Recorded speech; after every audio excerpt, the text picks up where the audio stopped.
Oh.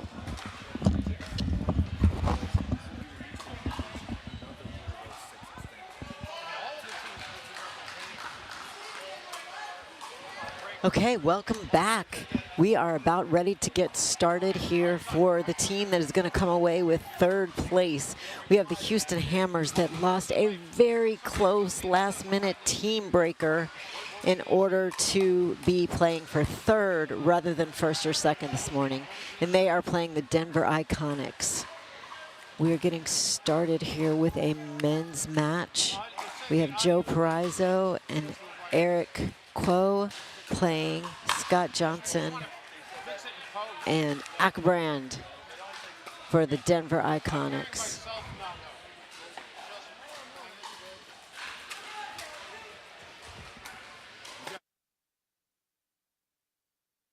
You're gonna have to fix it in post, because otherwise I'm hearing mixed minus. I'm hearing myself on an echo. If you're just gonna have to fix it in post. I don't want to fix this whole thing in post. Just the audio. You're just gonna slide the audio over. Just a miss third there. We know we saw Eric yesterday come out with Joe. Eric loves to hit the ball hard. He has no interest in slowing the game down and dinking. But Joe actually, Joe can do both. He can put the ball down and move the ball in the dink, or he can take his amazing racquetball skills and whip that ball. Also, Denver Iconics, great serve by Scott Johnson.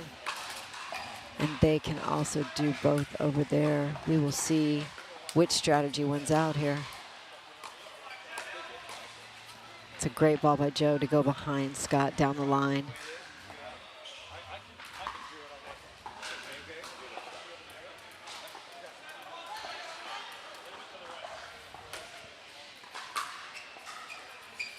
Just in, great deep return.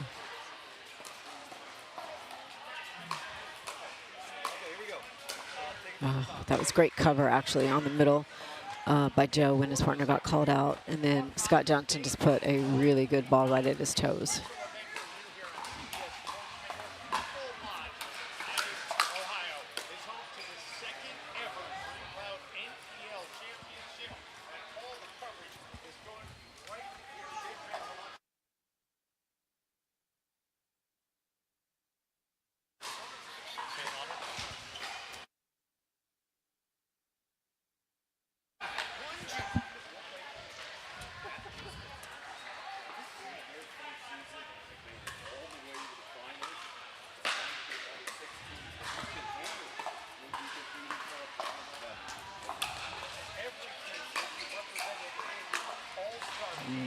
Ball clipped the net. Nice drive from Eric.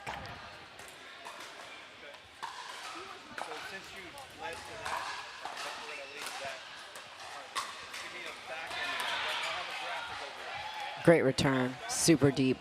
Back Joe up, and he just didn't get off his back foot.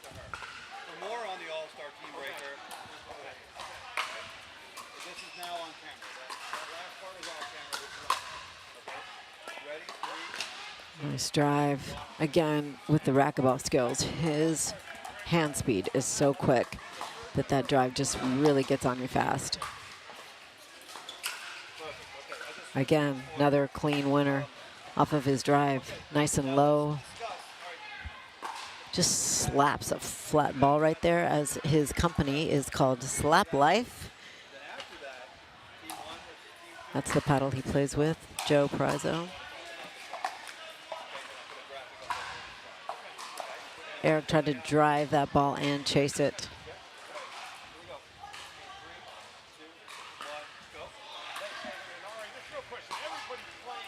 One, 3-1. 0-3-1. Correction.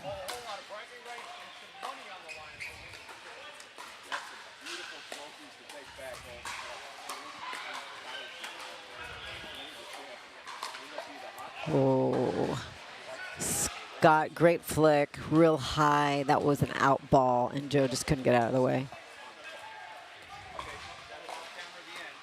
If you send a ball cross court and it gets high where your partner or where your opponent can take it out of the net, it's really trouble for the guy straight in front of them. So hence, trouble for your partner.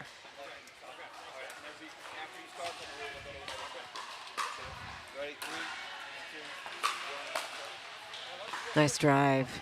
Another port for Denver Iconics.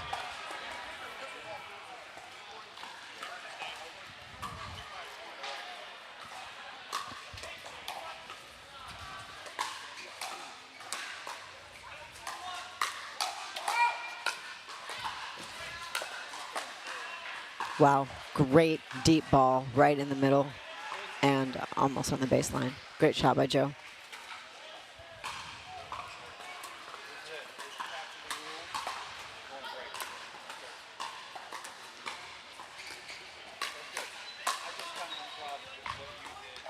Ball just got a little high. Ackerburn made him pay for that.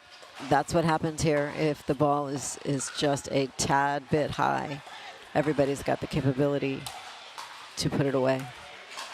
Nice serve from Scott Johnson. Just create a long return from Eric.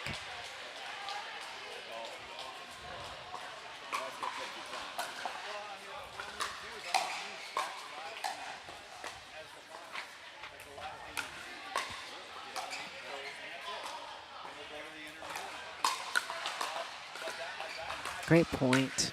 Oh. Great point.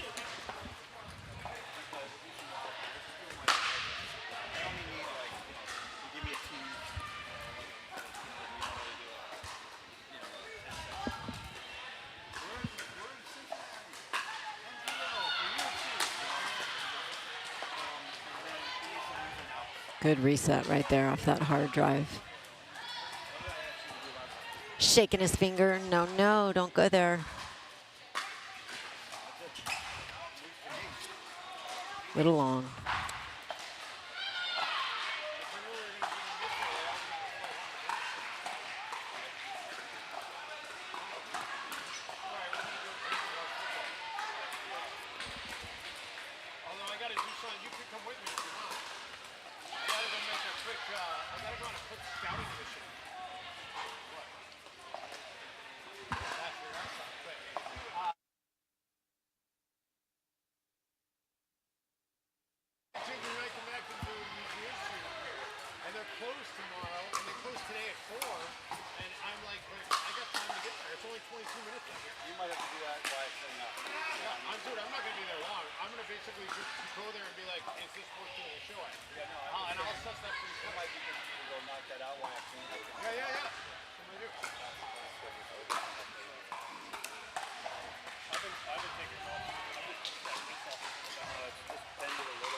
Great punch. Good lean in by Scott Johnson to put that away.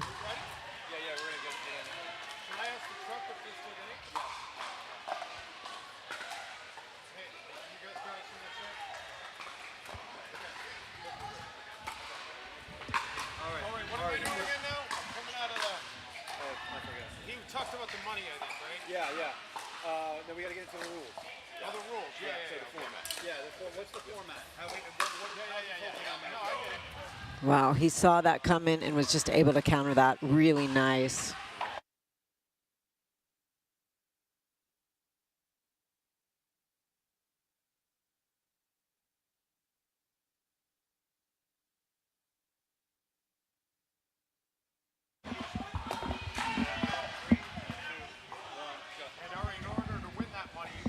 Okay, we're going to take a timeout here at 8:31.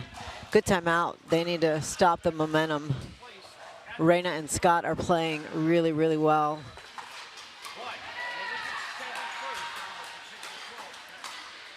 And Houston has just got to find some momentum here and get a stop.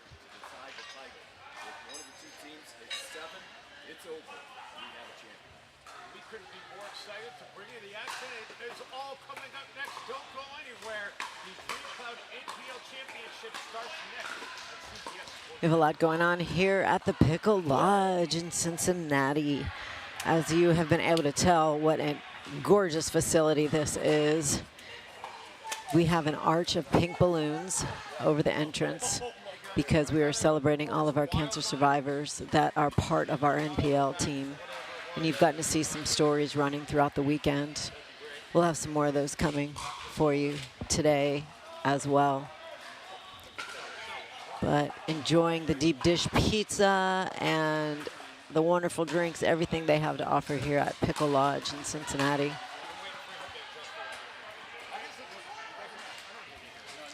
Eight, 3-1.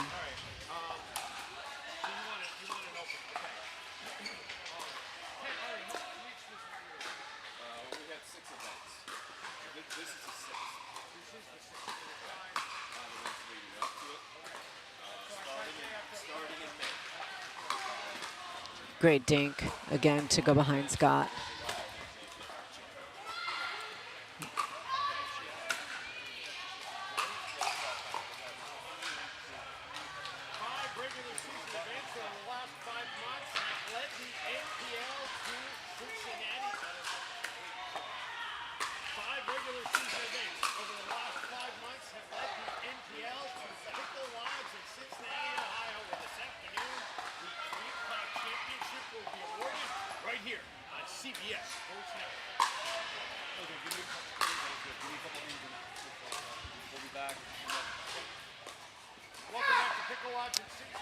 Ren just missed that.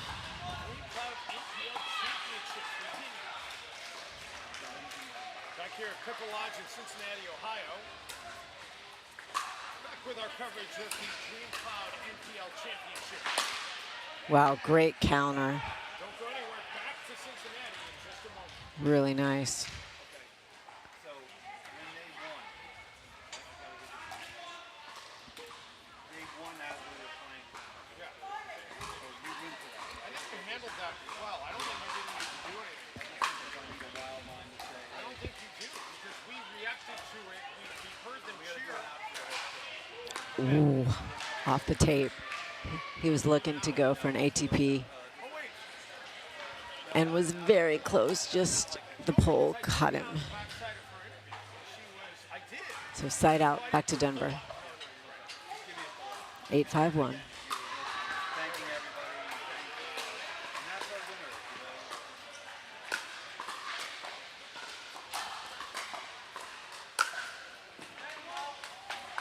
Great put away to split him right down the middle.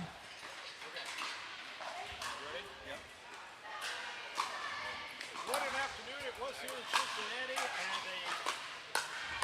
what an afternoon it was here in Cincinnati. Great counters. Oh, good hands by all four of the guys. Extra little shout out there from Mr. Scott Johnson, who received the Partier Award on Thursday night here. Just brings the party, lots of fun. Always having a good time with his teammates. Again, good counters. Keeping Houston back, not letting them get to the non-volley zone line. Did I say Haley? So it's going to be interesting to see if they start trying to drop the ball a little bit more. Oh, actually, that was a point. That must have been out. Sorry, I can't see that on this angle. Oh. Joe almost backed him up and completed that. Now second serve. 6-8-2.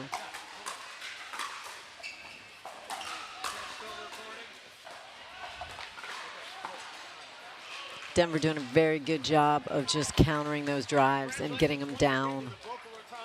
Again, it's not always about power, guys. You got to be able to get the ball down, make people pick it off their shoelaces.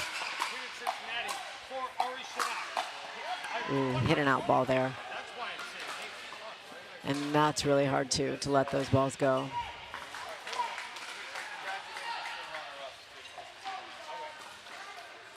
Nine, 6-1. And congratulations once again to the Boca Raton Pitchers in 2024 DreamCloud NPL champions. Good run, though, Good leave. by Columbus for Just missed that long. That's just about Another point for Denver. here in Cincinnati, Ohio, for our 10-6, we got a game point here. And our contestant, CBS Sports Network 2, as they've been Ooh. so long.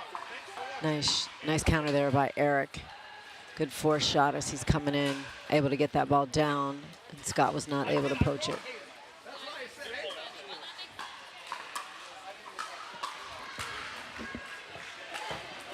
Ten, 6-2.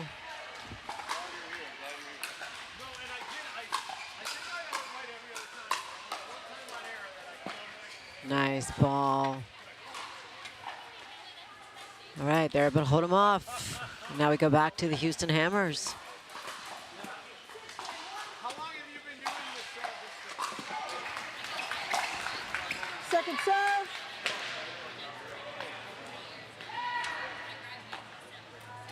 Six, 10-2.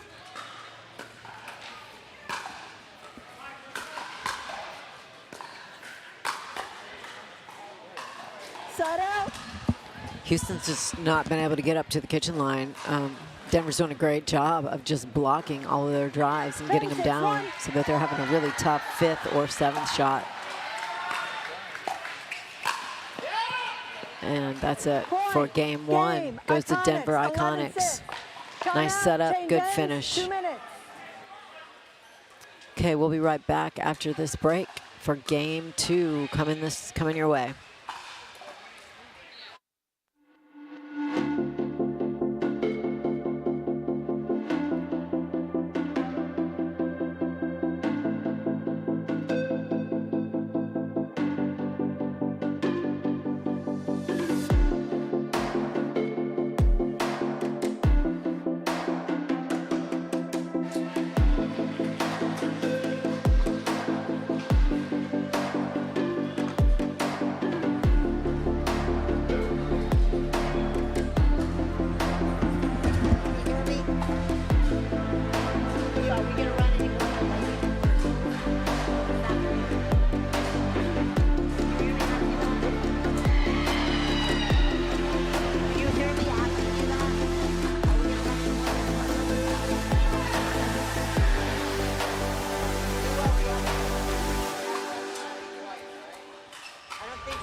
Game 2. Time in. 0-0-2. Welcome back. 0-0-2, game 2. Eric for the Houston Hammers with the first serve. Reina had a great block, but Joe was there and ready and was able to put that ball away. So now we 1-0-2. are on the board. Houston Hammers. Good drive that time. I feel like Reina dropped off the kitchen just a little bit, and Eric got his drive really dipping. Great topspin. And that makes all the difference. If he's got to lift it versus hit it down. Great drive.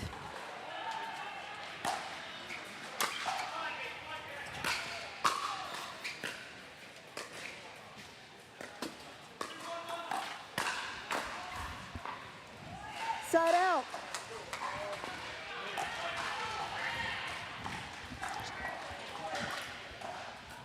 Zero, 2-1.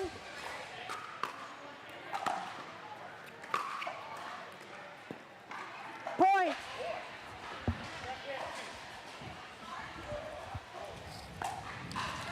One. 3-2-1.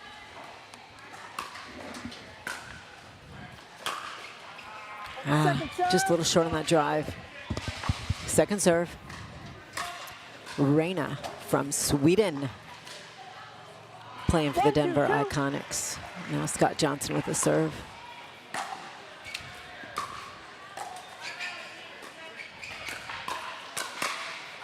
Nice play by Side Joe. out. Created a little pop-up there from Scott Johnson and was able to put it away. These guys all have great 2-1-1. hands and great power. Nice return, back line, good hustle, Joe. He just makes it look so easy. Not even a struggle to get there. Great footwork. Ooh, got Reina to back up off the line and creates the error. His weight's on his back foot.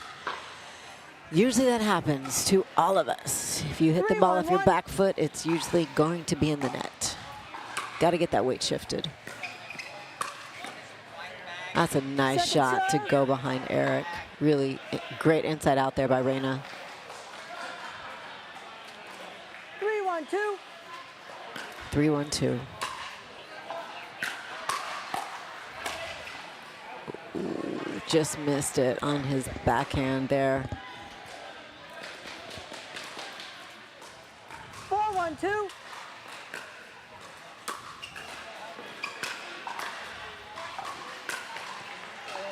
Side out.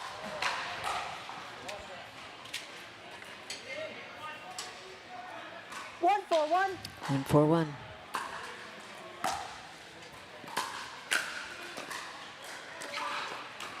Point. Great drop. Haven't seen much of those, so you know those stick out. Really nice drop by Reina.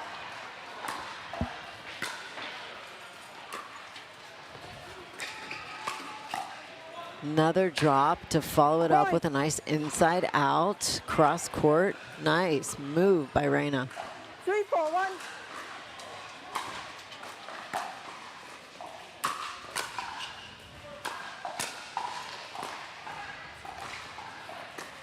Football.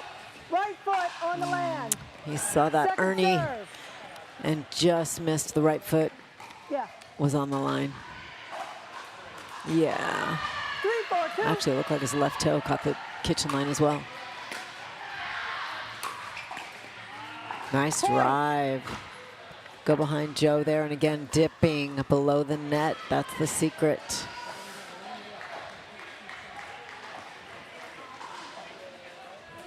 Four, 4-2.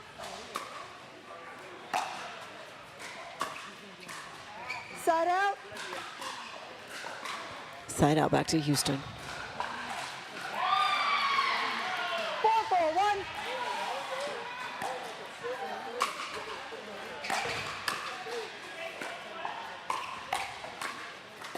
Great job by Eric to clear his body. Able to reset that ball. Second serve. Good shot by Scott Johnson. Keep Joe back. 4-4-2.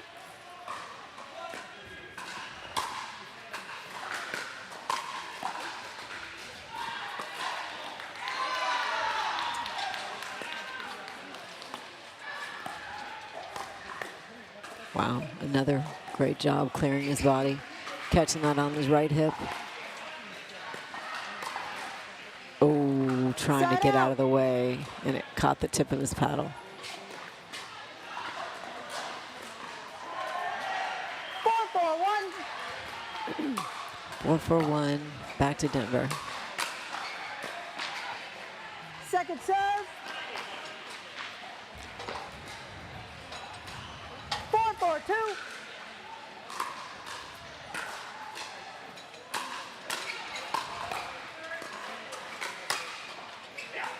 Point. Caught the back line. Nice shot by Reina.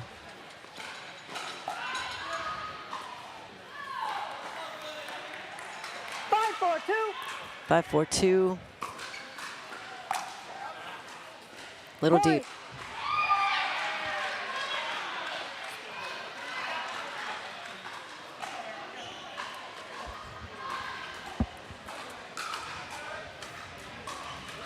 Six, 4-2.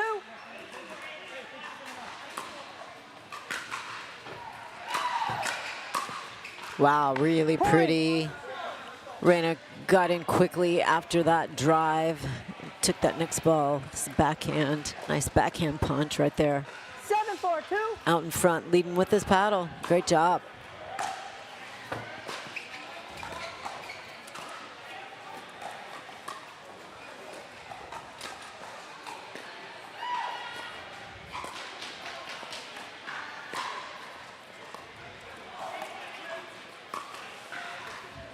Side out.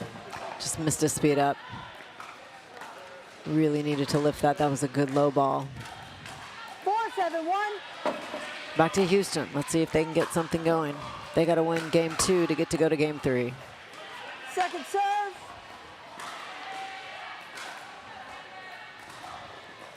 4-7-2.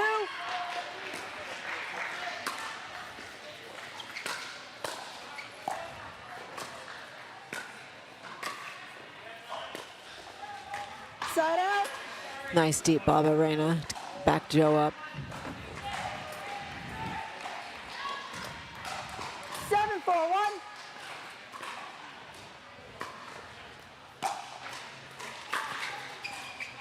Nice leave. Second serve.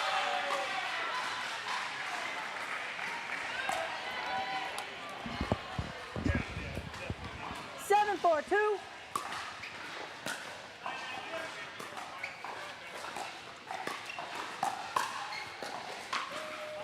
Scott was really sitting on that one, just ready. Eric came right to his chest and he punched it down for a winner. Great ball by Scott. Timeout, receivers. And we got a 8-4-2, timeout 1 by minute. Houston, 8-4-2.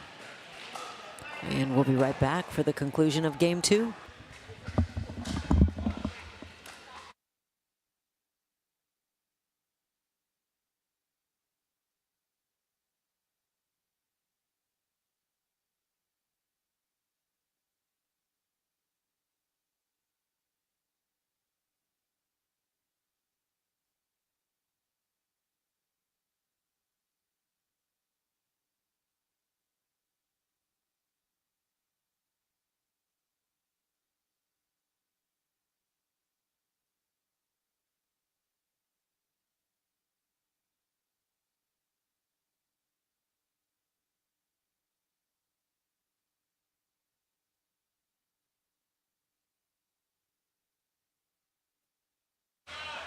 Okay, welcome back.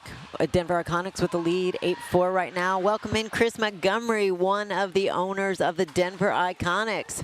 I know you guys are hoping to pull out third place after a tough loss in a team breaker to Houston yesterday to get to play for championship. Yeah, thanks for having me. Glad to be with you guys.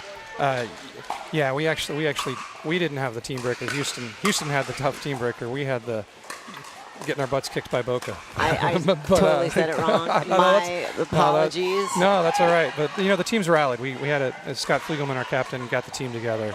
Talked about let's play for each other. Let's go out there and win the bronze, and you know, give yourself a little mental break and then get after it. So right. The team's ready to go and firing all cylinders so far.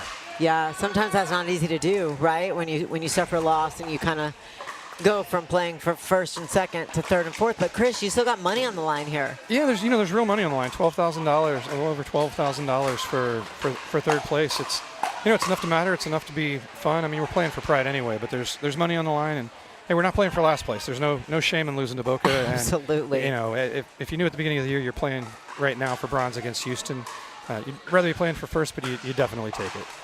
That's a pretty great place to be with all these teams in the NPL this year that would love to be playing for fourth. Yeah, there's 8 more teams that would love to be out here right now, and all of them have great players. So it's a real testament to our crew that they've battled through, and here we are. No overall match points on the board, but looking good in this one.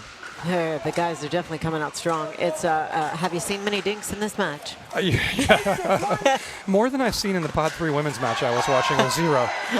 But yeah, this is not the crew to get into long dink battles, that's for sure. Yeah. Somebody's speeding it up. We got a lot of hot hands in this one. it's kind of a battle to see who can get their drives down for winners. No, that's exactly right. You know, most of the time Joe will do a lot of dinking out there, but it depends who he's with, and he's pretty adaptable. But Yeah. this whole crew is going to be firing the ball all day here. Absolutely, they all can crush the ball. Very impressive. It's kind of even as much about who's the better counter attacker, right? Because everybody can hit the ball hard, and you've got to be able to counter it. Yeah, this very much in this game, and that's really Scott Johnston's strength too. His game is very much counterattacking and counterattacking and setup guy. So Yeah, he's had quite a few of those. Generally stays to our advantage in a match like this, but these guys are not just hitting it hard; they're hitting it in smart places as well.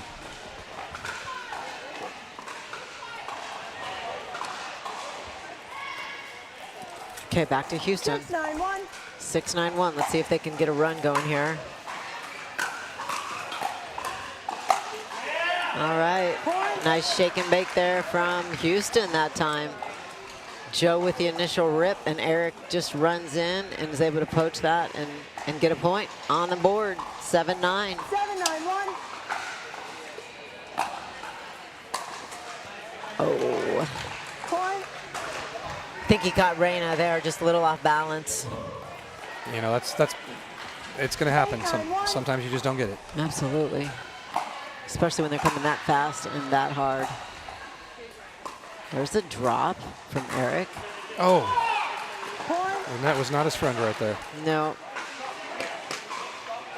All right, Houston with a little net love, able to make a little run here. 9-9, it's all tied up. Game 2. Oh, and the net love goes right back. It usually works out that way. You play long enough, the net's gonna, the net gives, the net takes away. Absolutely.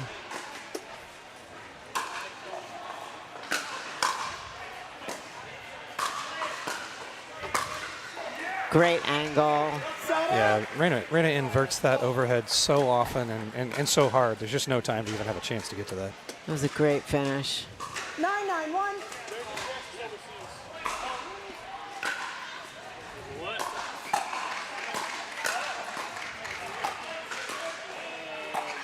Pretty extension reach in by Eric. Wow, nice counter. Oh, good point. Yeah, that's a fantastic point. And Really good play. Here's the love-hate with the NPL.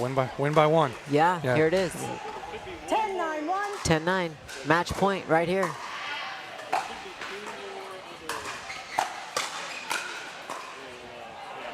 Second serve. Houston puts that one down. Okay, second try, 10-9-2. match point.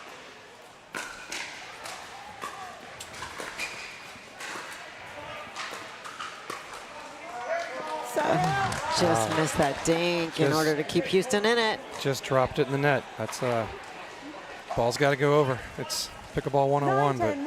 but matters at match point 2. All right, easier said than done, right?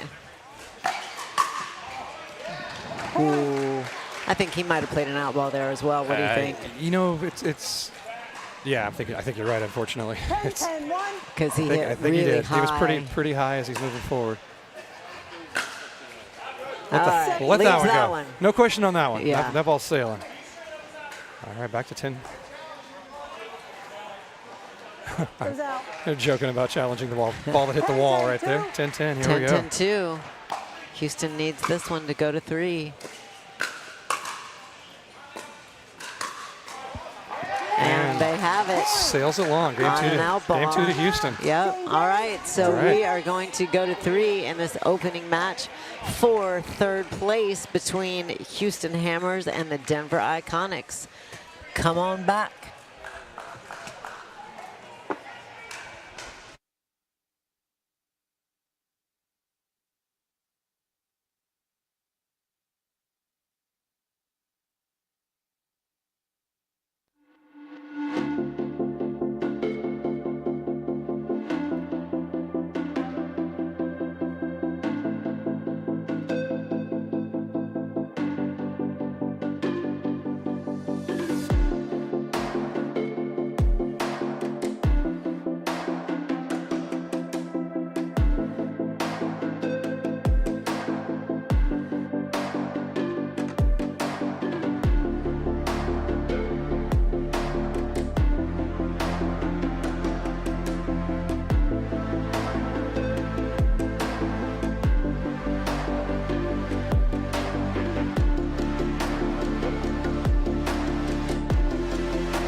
Time in, 0-0-2.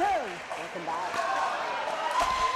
Welcome back for game 3 now between Houston and Denver Iconics, and Denver gets on the board first. Here's the game that matters. Yes. Which team can get the first point for their team? How important is that, Chris? You know, the momentum really matters. We saw it with Boca yesterday. There were a couple matches we thought we had a good shot at. They went up early, and it snowballs very easily, very quickly in pickleball. You got to play your own game and watch the next ball. But as a team, the momentum's huge. Yeah, really good to get that first number 1 on the board, huh? Absolutely, we're in game 3 in all 3 matches right now, so it's as expected with Denver and Houston. Great hands. Got a little back and forth with Joe and Reina there. Oh, do we have a foot fault? Called foot fault, I guess. Must have been on Reina. Okay. So we got a point for Houston, 1-1.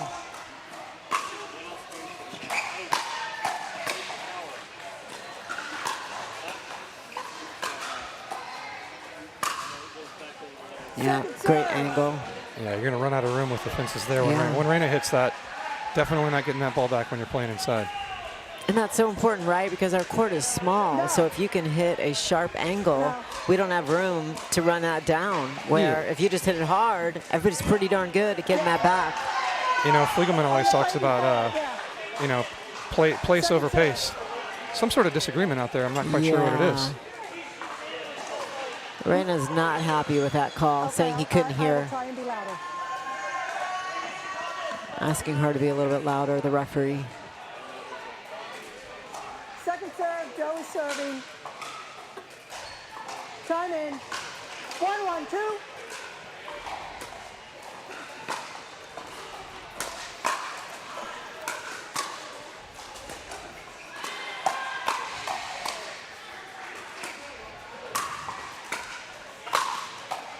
Wow, great hands. Good defense, good pressure. I mean, we've been kind of seeing that type of play this entire game, entire match, really. Yeah, rapid fire all around with some great hands, and along with that, some balls sailing out. I think it's going to be a miracle if this ball can survive this entire match and they don't have to change it out. Says a lot for the chuck ball, huh? Yeah, it's hanging in there. We've broken very, very few. I mean, it's plastic ball. You're going to break some, but yeah, but very few. It's been great for us. Absolutely.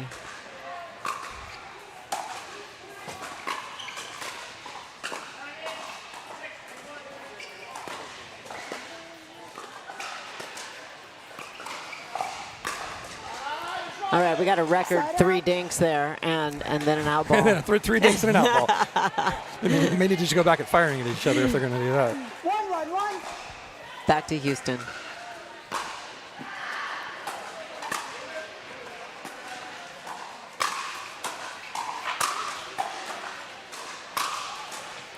And there it is again. Lefty going across. That ball is going to just. I mean, Reina hits as hard as anybody when he's got his feet set. That ball is smoking. 1-1-2.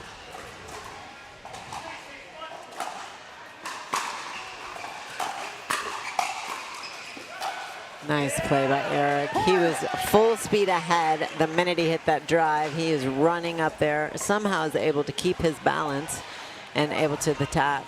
Oh, he stayed engaged too. He had a great first shot. Scott got it back, and that's part of being a pro, is being ready for that next ball when everything comes back. And Eric did a great job of that right there.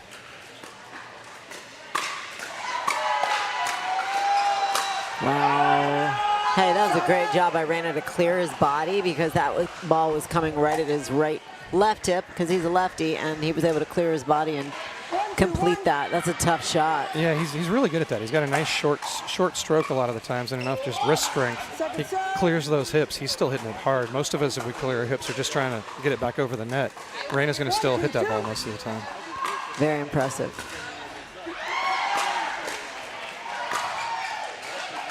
Caught him. Yeah, caught him for that one. Good sportsmanship. Eric was the first to say it. Got him on the chest. Yeah, sportsmanship's not going to get much better than Joe and Eric out there. They're just great guys, good sports all around. Absolutely. We've seen a lot of that with MPL this weekend. Just great sportsmanship.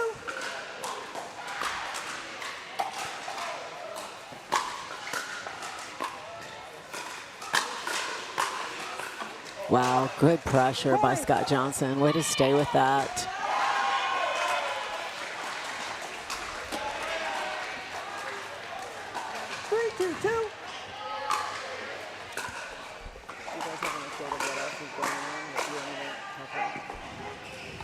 Point.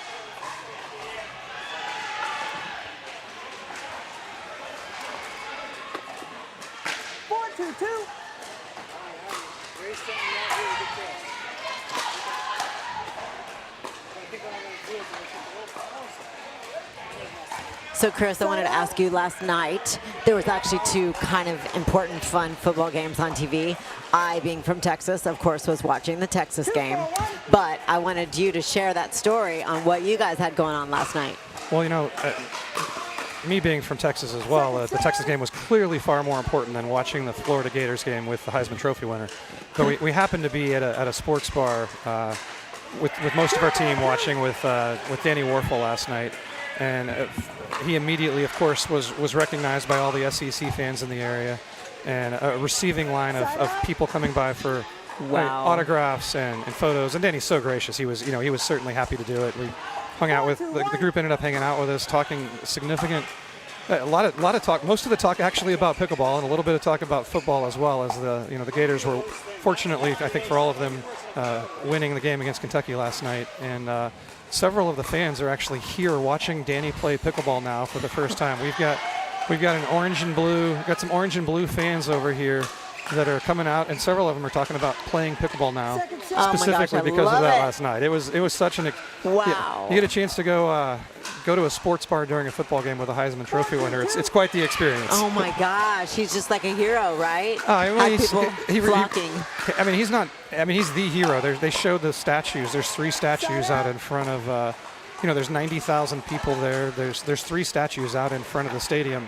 One of them's Danny. Oh my gosh. If you're looking at it, it's the one on the right. I forgot to ask him who the other 2 were, because he was the only one there that was on the statue. Oh my gosh. But he's the guy with national championship, Heisman Trophy winner. It was a long time ago when we were all back in college, and they still recognize him. And it's a pretty fun experience for them all. Oh my gosh, that's so amazing. But you know what I have to say, I think the most impressive thing about that man is he's the most humble person ever. Like, you're not even going to know you're in the room with pretty much a hero to the state of Florida. I couldn't agree with you more. The least impressive is that he was cheering for Georgia over UT. No, I got to bring that one back up here as we're talking about that. I got to be honest here too. But no, they brought out the stepladder. They took the Florida flag off the ceiling that was a decoration and asked him and asked him to sign it last night. So he's got Danny Warfel's signatures, and I'm guessing some printed out photos by now after last night. That is so cool. But you're totally right. Danny won the sportsmanship award here for a reason. Yeah. It's just when we were drafting, I don't want to draft somebody who's just a celebrity. You want to draft somebody who's a good pickleball player and a good teammate, and he wasn't. He's a good pickleball player and a great teammate. He's been fantastic with that, and it just made for a lot of fun last night. I think especially for the fans that have now shown up at the Pickle Lodge, and a couple of them. One of them's a high school teacher ping pong player, planning to play some pickleball with her kids. So that's how it goes. Sharing the pickleball love. That's right. 4-3-1 and a missed serve. Wow, and how impressive has he been over the season? I've just been able to watch his game elevate on the pickleball court every month. You really have. I think there's a handful of people in the league that would all be in the running for most improved, and they were all good to start with. But Danny's definitely one of those. Just his, the reps at this level and his confidence. He's got the competitive background that he's not going to get rattled. He's not going to get rattled in tense situations, and he's also got the athleticism. He just needed the reps. Yeah. Reps playing senior pro, and he's getting better. Faster than just about anybody. He's also only 50, which I think helps with, for those of us who are older than that, to be in the shape that he's in is a real testament to the work he's still putting in. I would have to say that my second place for that is Daryl Wyatt. for Kansas City. He, to me, is probably the most improved as far as the player. He came in and as the huge underdog. Every time he's on center court and we look at the Duper ratings, he is severely underrated and always comes in as an underdog and wins. Daryl's actually my first choice for that. I mean, Danny's definitely in the running, but if I was going to pick out anybody, I got 5 or 6 candidates, but Daryl's at the top of that list for me. I played quite a bit of rec play with him well before the season started, right after the draft. Just owners getting to know each other, and he was obviously solid, and he used to be a pro tennis player before the injuries. But that doesn't always translate as fast as it has for him. Yeah. I mean, I drafted him into the All-Star Team Breaker earlier, and we put him in 5th place. I mean, that's your anchor. Yeah. He went from being he's probably going to play Pod 3 and maybe play a little Pod 2 to, I mean, he's a Pod 1 anchor at this point. I don't think anybody in the league has improved as much as Daryl has as fast. Yes. There you hear. I think they should let us pick the winner, and we're going to give the most improved to Daryl White of Kansas City this year. I mean, he's got my vote. I'll go hand him the trophy right now if anybody has a trophy. So. All right. So there you hear it, guys. We got a little timeout in the action here, and we'll be right back.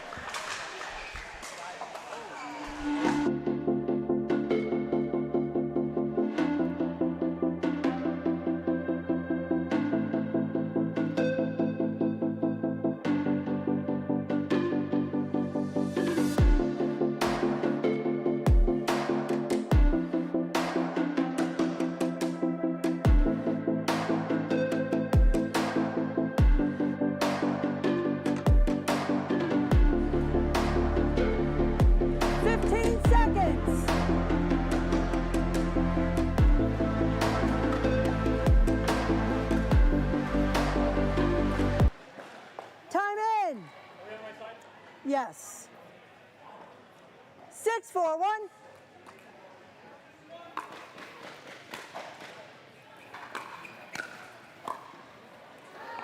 Second serve.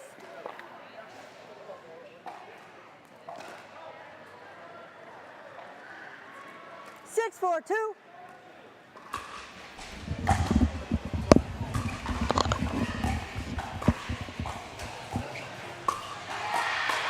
Oh, got him to play an out ball there. Yeah, I think he did. Well, it looks like we just got the update that Denver lost our first 2 matches on other courts. So dropped 2-0, but these guys don't know that. So they've got to battle through and try to get that one to preserve the momentum. Okay, so we've got Houston up in the team, 2-0. Houston up in the team. They took they came back to win in the Pod 3 women, and it looks like they took the Pod 2 women as well. Okay, so we really need you really need your man right here to hold on to this lead. Gotta keep it close. You don't want to fall behind too far. I mean, Houston was actually quite a bit down the other day and came back. So and we've done the same, but nobody wants to be in that position and put that kind of pressure on. And Chris, if there's a timeout, is that something that you want to tell your guys, or would you rather not? Oh no, not a chance. Yeah, maybe they don't need any extra maybe pressure. if it's 5-5 and you're playing for something specific, but this is all about. It's all about watching the next ball, and for some of these guys, especially somebody like Raina, he's at his best when he's not hitting hard. He's at his best when he's calm, balanced, putting the ball down at the feet. I mean, the hardest hitter out here. Yeah. But the bigger the swing for most people, the more tight you get. That's rarely a good thing in pickleball. So absolutely, you just relax and return the next ball. Oh, just a few misses happening right now because I feel like Denver's getting what they want. I think it's an example of what I was just talking about too, right? Big swing. Scott had that the big swing to put it away. The bigger that big overhead will sometimes put it right down at your feet and into the net instead of directing it down at their feet. But it's just human nature. That ball is sitting there looking just as big as it can look. Right, and sometimes our eyes get as big as that put away gets, and then we overswing. That happens to us all. It's happened to me every once in a while. What about you? Yeah, well, of course, obviously, never. I would never hit the ball into the net. Well, like you said, we have some brand new to pickleball fans in their Gator shirts coming out to the Pickle Lodge in Cincinnati, Ohio, just to see their new friend, Heisman Trophy winner Danny Warfel, play for the Denver Iconics. I got the feeling we were generally in Big Ten country last night, but the Florida game was on the TV we were at, so I think you might have been a little surrounded otherwise. Yeah, man, with all the changes and all the conferences, how do you keep up anymore? I just asked Danny. It's way too hard for me to keep up with. Oh my gosh. My husband has to keep me straight.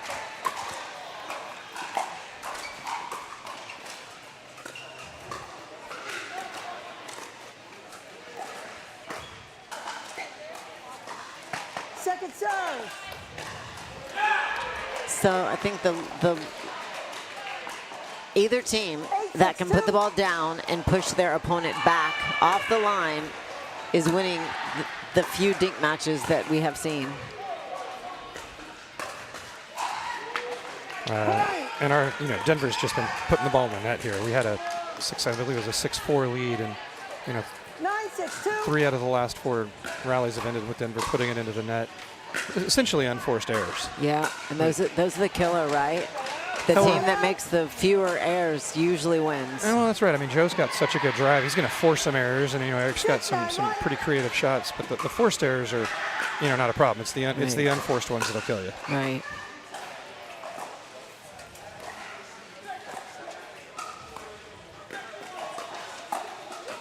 Oh, got a point there. So maybe they're going to get a little run. I think they returned the favor, right? That was a barely attackable ball that probably should have been dinked back. But right. If, you fired into the net. That's a rally killer. Ooh, 2. I believe that is the reverse of the announcer's jinx right there for me for the first time. Yeah, normally it definitely goes the other way. Second serve. And I shouldn't have said anything. It's still a thing. 8-9-2. 8-9. Again, this will be to win. This is game 3, so whoever takes this game will win this match and earn a point for their team. These guys are playing for 3rd or 4th place, which is a difference in cash. Yeah, it's a real difference. It's like, I think it's $4,800 for 3rd place and a little over 12,000, or for 4th place and a little over 12,000 for 3rd place. So that's a very significant difference. yeah, it's a real, each basically telling them, hey, you guys are playing each match for a couple $100. So go win this whole thing. You each get an extra $600. It's it's enough to pay for part of your trip at least. It's exactly. It's a real thing. Yep. 10-8-1.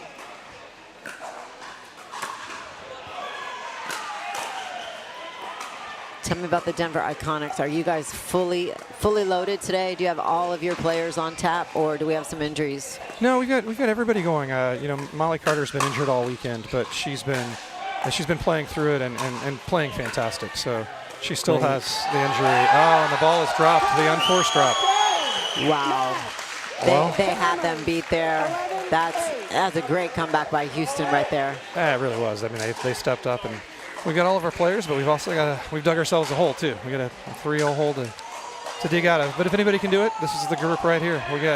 Got your ladies coming out. And we got Molly and Kelly coming out, and okay. I mean, they're playing a tough team with obvious Sherry and Helen are. I think they've got one of the best mixed records in there, but right. It's time to see if we can get it done. It's going to be a battle. Chris, thank you so much for joining me. I actually am going to, as you know, this weekend with all the pink balloons, we are celebrating breast cancer awareness and all of our breast cancer survivors. And we're going to hear from Connie Burnett next, and we're going to hear her story. But the big thing that she would tell anybody, and she wants all of us to know, is that self-exams are so important, ladies. And also, if you do go through cancer, you will get back and just find things to do to feel normal again. So you're going to enjoy this story from Connie that's going to share her cancer survivor story with us. Well, Amy, thanks for having me. And Connie's a big upgrade, so let's enjoy her story. And thank you.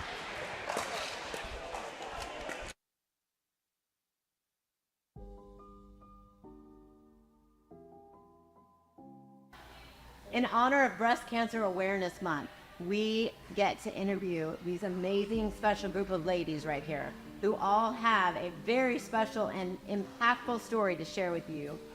So everybody here is a breast cancer survivor, and we're going to hear just little tidbits from each one of them about what they went through, how pickleball kind of helped in that journey. Connie was an attorney when she was diagnosed, and her story is amazing because she actually was self-diagnosed. Can you tell us a little bit about your journey of how you found out? Sure, Amy. First of all, thanks. We all thank you for doing this. Really appreciate it. I was 52 and I felt a lump and I went to the doctor, and they said you need a mammogram. We did a mammogram. They said I had dense breasts, and that I was fine. And I went home and glad, and then just a month or so passed. I still felt the lump, and something told me just go get it checked again. And then I actually did the same thing with the ultrasound, but for some reason didn't show up. And then I went a little bit longer the next time before I went, and they did an MRI, and then they found that it was cancer, and I had about 20 lymph nodes. I had my surgery right away. So I guess my theory to everybody is just really look out for yourself and be your own advocate with your health. That's such great advice. Thank you, Connie, for sharing that. So now I'm going to flip it to wrap us up a little bit, because we're all here because we love pickleball. So how can you guys tie in? Was pickleball part of your life when you went through cancer, or is there any correlation there with what you've had to deal with and playing pickleball? But I just wanted to be Connie again, not Connie who had cancer.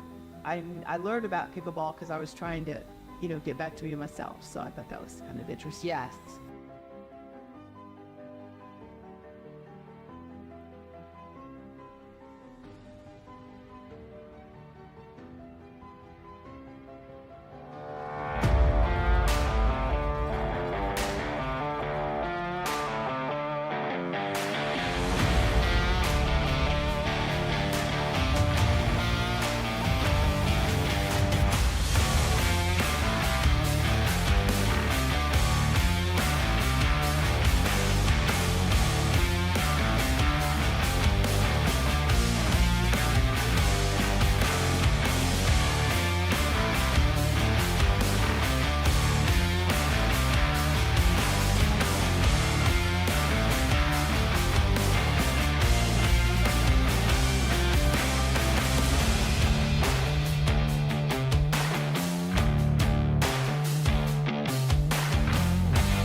Okay, guys, welcome back. We are so excited to have Joe and Eric in the booth here joining me after that great win. You guys, that didn't look like you were in trouble there for a while. And then to come back and to get game 3. Joe, I'm going to start with you. Can you tell me a little bit about how you think you guys were able to make the change and get back in that game and come away with it, game 3?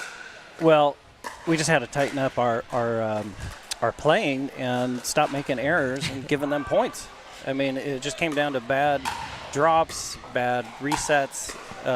They were keeping us on our toes, moving us, and we really had to start with a strategy and stick to it and really kind of dial in our abilities and put the pressure on them. And I think that's kind of what happened. They got the first game and they were up in both games. I think they were up 8-4 the second game.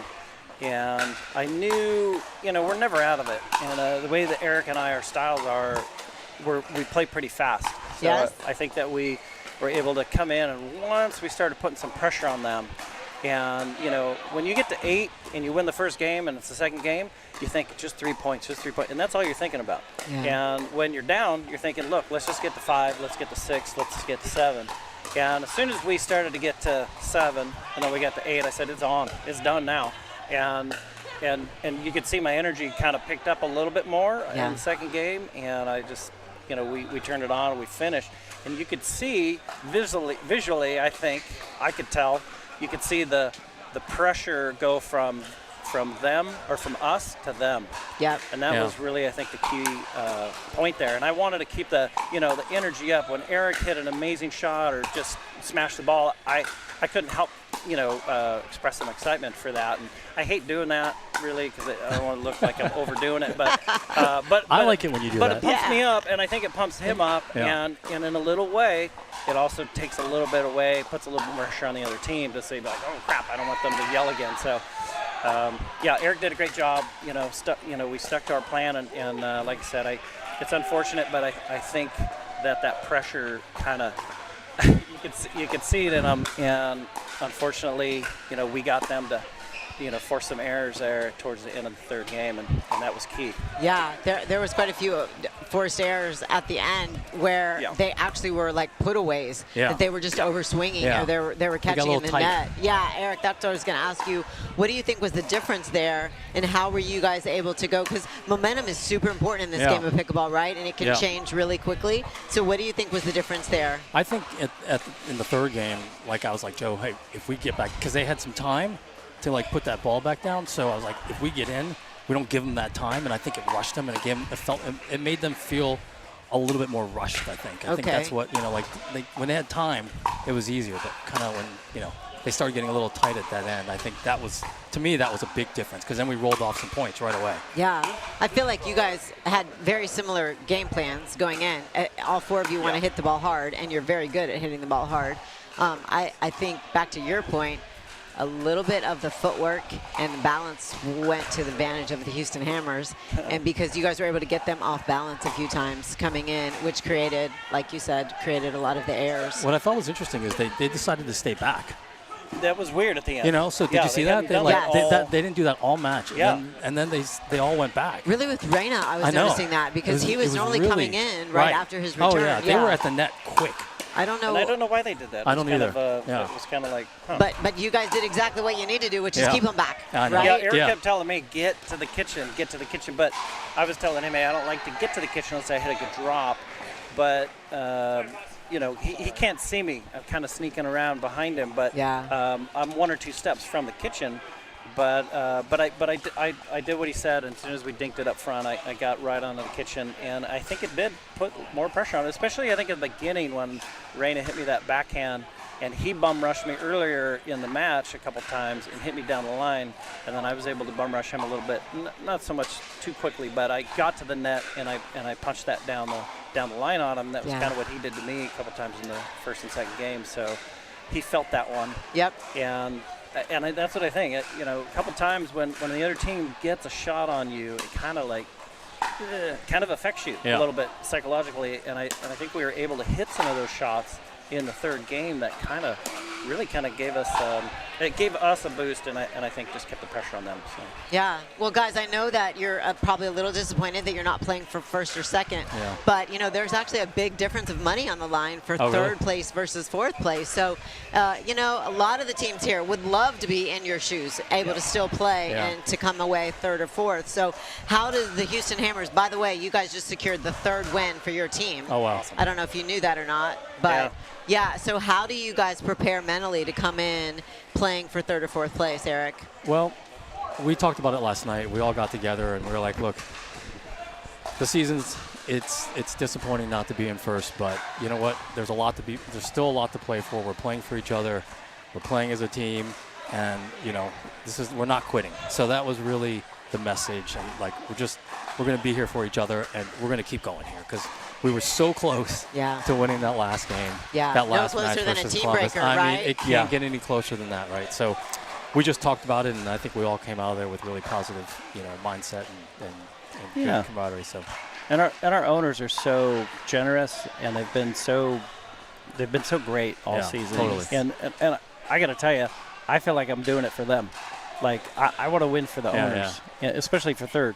I think they really, they invested a lot of us into having a team, and you're a new team in the league this year, Houston Hammers. Really want to make them proud, and it's great to win, but it's kind of nice to play for something other than yourself. Yeah. And I feel like I really want to play for them more than myself at this point. So. And them being Romy, Amy, and Romy, Hal, Amy, correct? Hugh, and Hal. And Q, that's right. And Hugh, Hugh, that's right. yeah. Yes, thank you. Yeah. Well, that's a great ownership group, and I know NPL is so thrilled to have the Houston Hammers as a part of their ownership.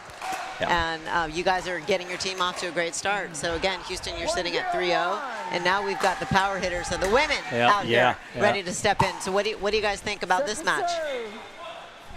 Well, Here's the duper probability. I think they've lost one match all season. Yeah, they're amazing. They're amazing.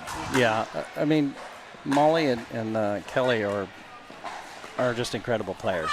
So you can't count them all out. You can't anybody out. Yeah. Sherry is she is an alpha female. I think they have the same game style that you guys have. They do. Right? Yeah, they do. And Helen, too. They want Very to drive much. and poach. Yeah. Drive and Right. poach. Yeah. Right. So what was our duper prediction, by the way?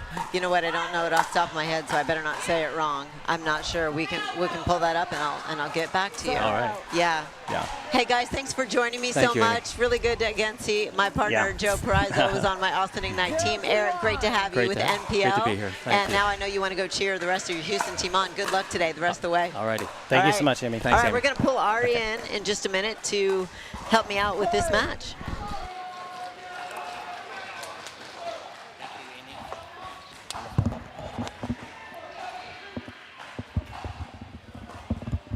Okay, so Denver Iconics are in for a battle. They again have to figure out how to stop this tremendously powerful team of the Houston Hammer ladies of Helen and Sherry. And only one team this entire season has figured that out. So you got to handle the pressure or get out of the kitchen, because they're going to bring it 100% the whole match. Welcome back, Ari. I don't want to get out of the I kitchen, missed particularly you, when there's deep Ari. dish pizza around. I'm hanging in the kitchen. I hope you got a little break and got to enjoy some lunch, Yes, but thank I'm you. sure glad to have you back at Good my to side, be back. buddy. Missed you, Amy. Wow, great setup by Helen. So do we have a team battle? There it is. Well, Houston, good start. Yeah. Right, Amy? Look at the 3-0 Yeah. over Denver. And those guys really had to scrap to get back in it because they were behind. Third place on the line, right? Yeah, and that's a big money difference. That's what I said. There's a lot of teams here that wish they were playing for third or fourth. That is a big edge, isn't it? Third place, 12 grand. Yes. Fourth, not bad at all, 4,800. But even my math tells me it's quite a bit more. That's a big difference. 4-1-2. Point. Nice serve. Uncharacteristic miss by Kelly there. 5-1-2. 5-1-2, Wilhelm. They are on their odd side, so probably going to see a lot of middle balls right here. Because we got two backhands in the middle. Oh, that drops in. That's a great counter from Kelly. Sherry just was ready, had her hands up, and countered it right back. 6-1-2.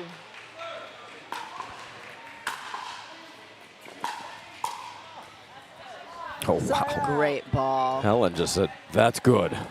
She had the tip of her paddle down, take- angling that ball. That's with the backhand. Like, how did you Yeah. do that? Inside out? Amazing. Really good by Kelly. She's still mad about that missed return, so you know what? There we go. Way to regroup for Kelly. That's hard to do, too. Oh, Second serve. great low ball from Helen there. When Quarter and Wilhelm are playing that good at defense, you're in for a long match. Or a short match, depending Yeah. on the way you look at it. Exactly. 1-6-2.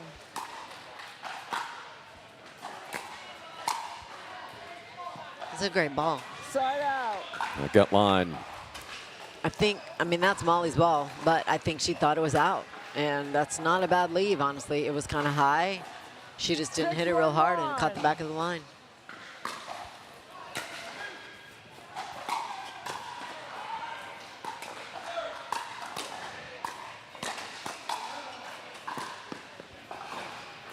Oh, just missed. Nearly hit that.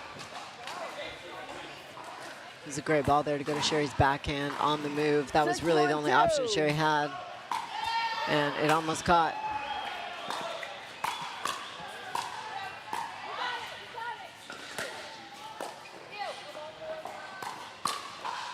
Nice. So we got a righty-lefty combo on both sides of the court. Side out. You think that's an advantage or disadvantage? And who would you give it to, Ari?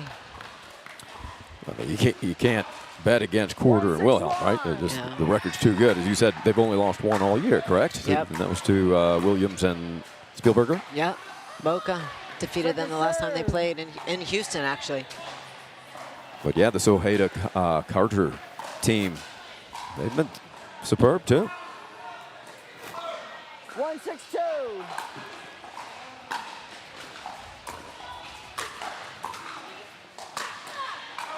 That's got to sting, but Carter's going to do a little dance. Again, in order to beat the Houston Hammers, your thirds just have to be on point, and you have to get that ball down and make it bounce. If Sherry and Helen are able to reach in and take it out of the air, you're just in trouble because they're going to keep you back, and you're going to have a really hard time getting up onto at the kitchen line. So it's going to be a battle of who can drop the ball, 612. or they're not going to get to the kitchen much today.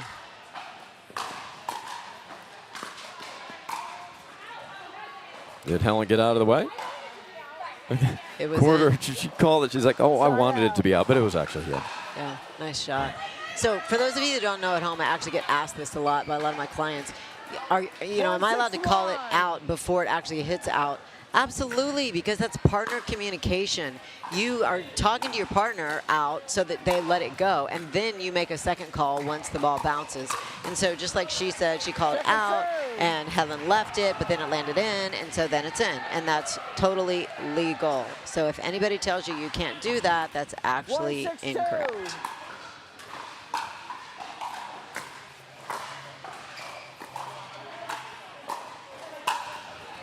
Wilhelm, the slam.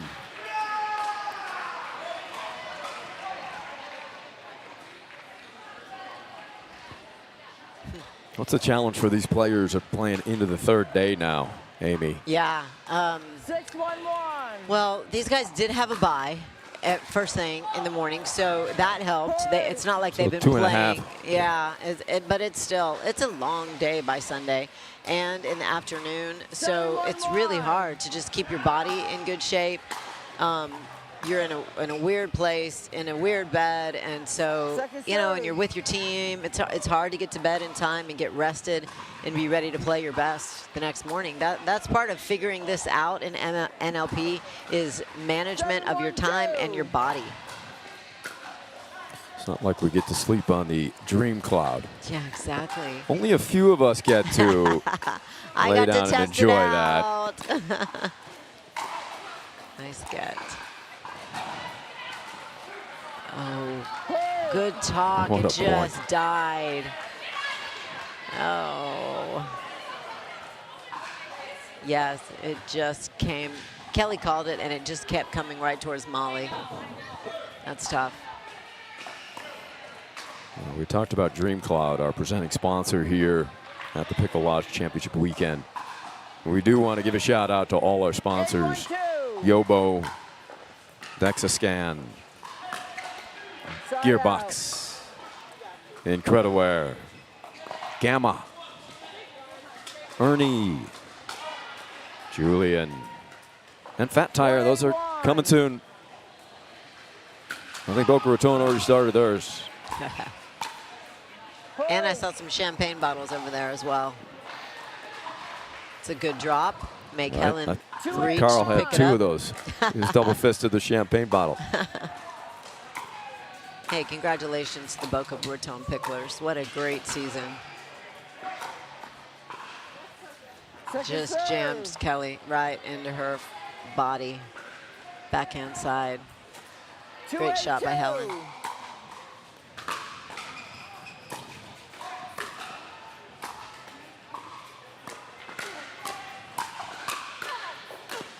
Nice gets. Oh, great point, ladies.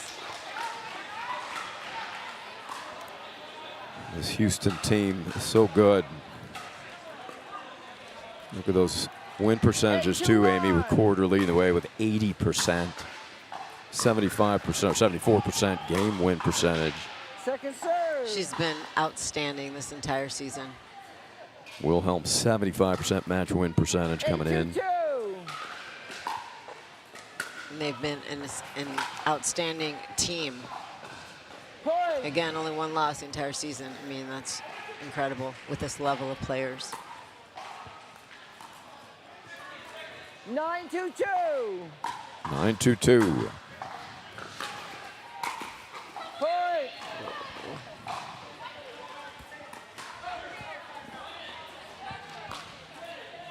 Ten to 2.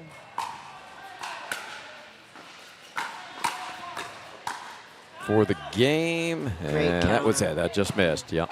Just long. Point game. So 11-2, Hammers hammer away with the first game victory, and we'll be back for the second.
Bronze medal match here in championship weekend. Cincinnati.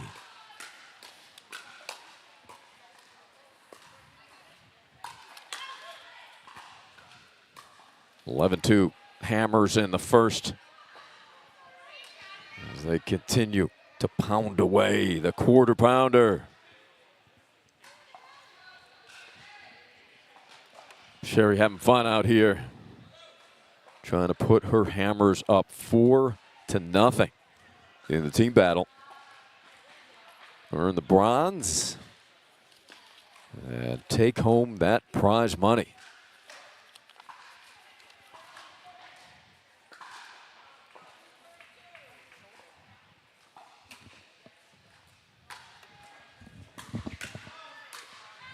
Ooh, quarter. Seldom misses that one.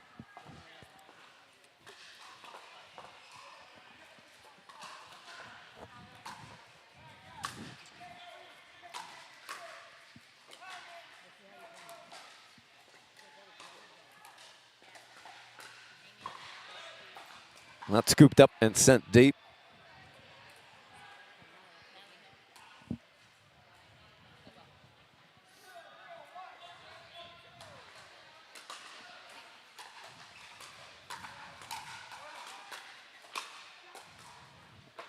Perfectly allotted there by quarter right at the feet.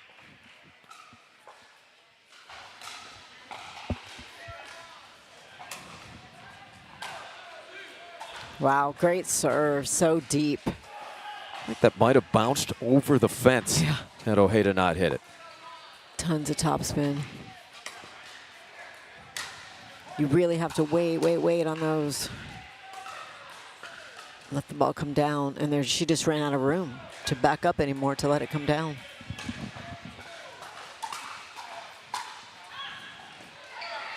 Wilhelm serve also has some punch.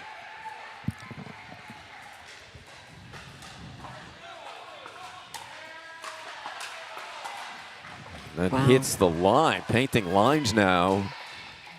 Great deep serves.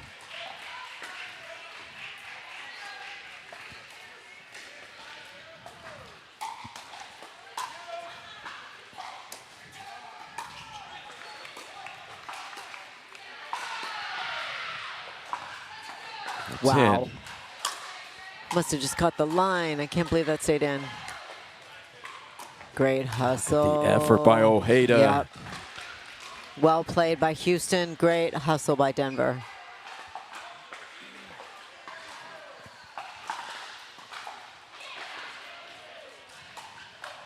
Short serve, draws Carter in. And they try to lob over her head. What a save by Sherry. Nearly stuck it on the line with a two-hander. Oh, what a pretty drink that is you just got delivered by Connie. I'll share, my friend. Foul ball. Thank you to Connie for helping take care of all of us. Yep, Connie Brooks.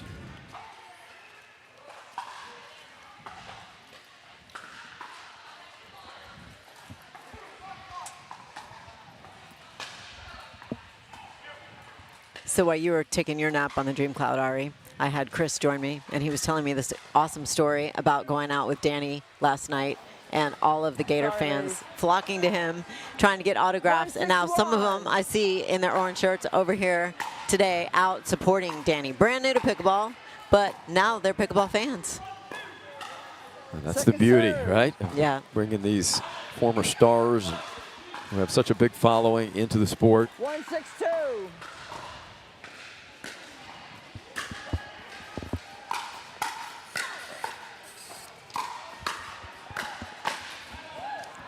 Point. Nice point for Denver.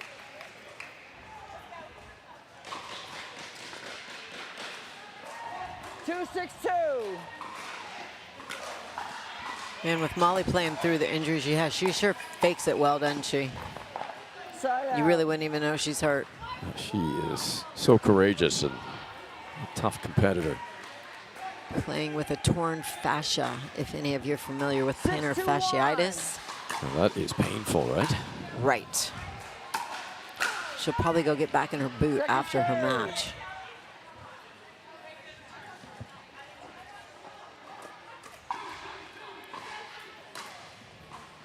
Six, 2-2. 6-2-2.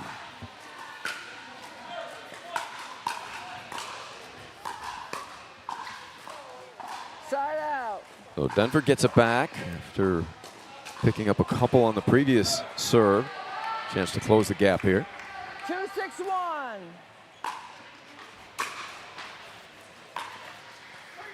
Second serve. Driving returns, pins you back beyond the corner. Tough to deal with. 2-6-2.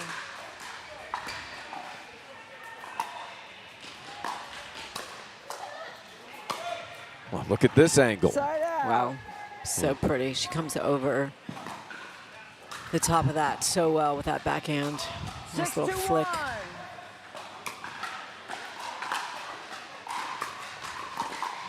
That hits a winner on Pretty. that angle. Man, not much you can do with that ball. That was an outstanding drop with a ton of topspin in a tough location. 7-1.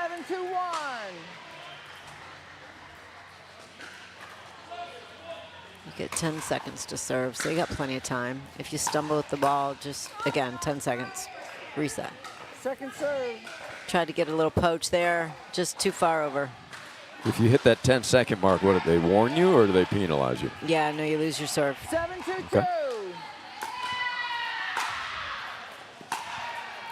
The other fun fact I confirmed with our head referee upstairs right before we started this second match and the second session today is if, like, let's say why Helen is playing. If Helen goes down and cannot finish the match, then the match is retired. And so Houston Hammers lose the match, but the match is retired, meaning that the points stay. And then in her next match she was scheduled to play, she would be able to get a sub.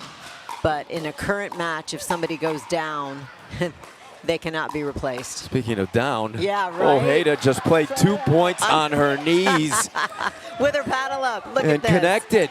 Let's look at this great replay Oh, from our part crew. of the highlight Oh film my of the gosh. season, Oh Ojeda. my gosh. Wow. And then gets up and connects on another shot. Great Just point. fabulous. Yep. If you got to go down, just make sure that paddle stays up. Great job there. 7-2-1.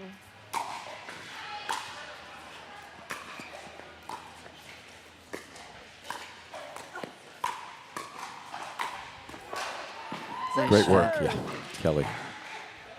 The other thing I was wondering is with Molly's injury, I don't know if that's something she's going to have surgically fixed or if that's going to repair itself if she stays in the boot. So you know who better to ask? What about if we ask CB Lee over there, our orthopedic surgeon? Try to track her down and get the answer to that. She would know. Yes, she would. I don't. Do you know? No.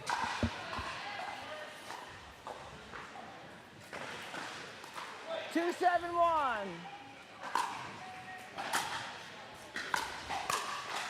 Great drive. Yeah. Really smart going down her line because, you know, again, she wants to cover that middle. 3-7-1. Iconics inching back. Point. And then drops that in. A roller hits the sideline. Again, behind Sherry.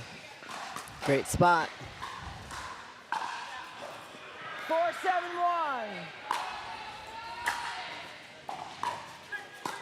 Nice drop.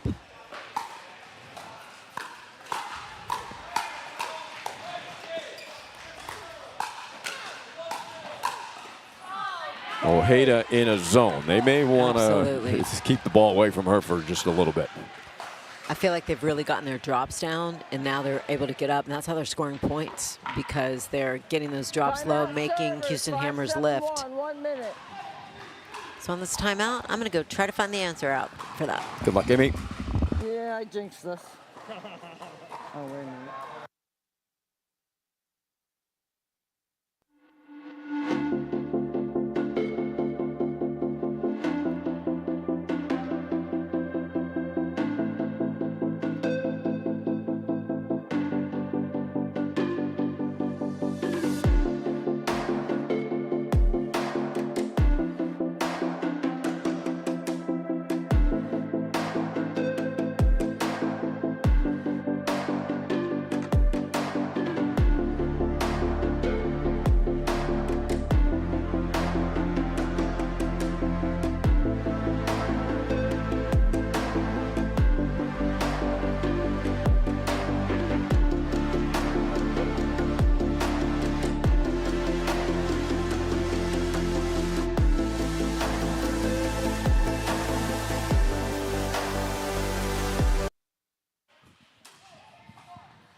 Kelly Ojeda has been dominant over the past numerous points. And she's got her team right back in it within one. She is seeing a lot of balls and doing a fabulous job. Wow, great return.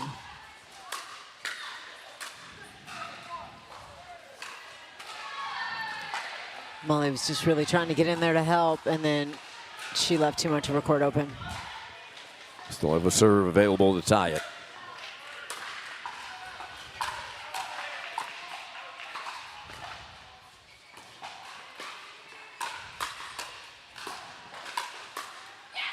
Great ball. Now she's doing such a good job of getting the ball down. I know the game plan is to stay away from Carter, but at this point, you've got such a hot player. You change it up, Amy? Yeah, I'm actually a little surprised, especially with Molly's injury. I think, though, as far as handling pace, you know, that kind of goes right into Molly's wheelhouse as well. She likes pace. So if it was a team that was dinking, dropping the ball, moving, then I think they would definitely target Molly a little bit more. But right now, they are choosing to make Kelly hit a lot of balls. Little update. Thank you, CB Lee, for filling me in that I got for Molly Carter's injury. So again, the torn fascia. She said that's actually the way that with people, when you have bad case of plantar fasciitis, that's what you have to do is relieve that fascia. So she kind of just unknowingly went ahead and tore that to relieve that plantar fascia, and it will grow back with a little scar tissue. So it's not something typically that you have to have surgically repaired. It's actually the way to relieve plantar fasciitis, and she said that it'll grow back with scar tissue. Interesting. Great return. Good job of keeping Helen back that time.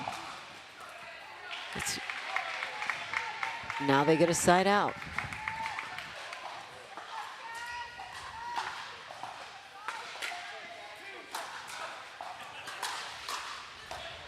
Quarter, what a counter.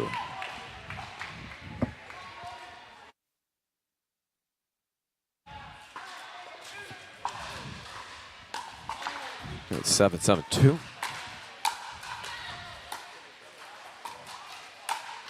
Wilhelm splits them. Great shot right down the middle. So Hammers have it back. Locked up at 7.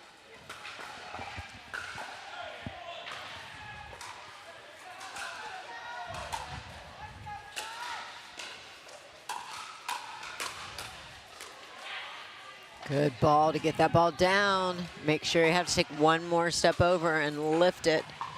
Good shot. See if the Iconics can get it back. Second serve. 7-7-2. There we go. We got the referee to get her mic turned on. Now we can hear her. Thank you, Aaron. Oh, just missed. Good look at it, Ojeda. I think that was a lucky miss, actually. I think Helen wanted to hit that ball. Great shot. 8-7-2. Side out. Okay, they're going to get the ball back. A lot of noise throughout the Pickle Lodge here in Westchester. 7-8-1.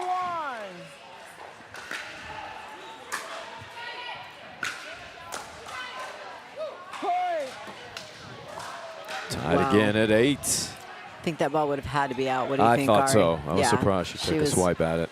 hitting that over her left shoulder really high. I feel like that probably would have hit the fence. 8-8-1.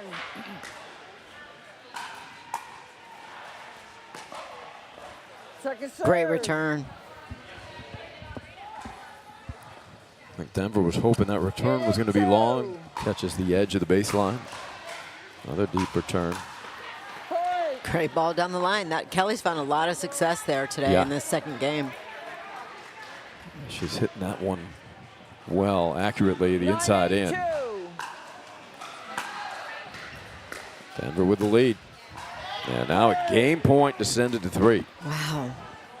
We've got 4 amazing high-level tennis players battling it out right here.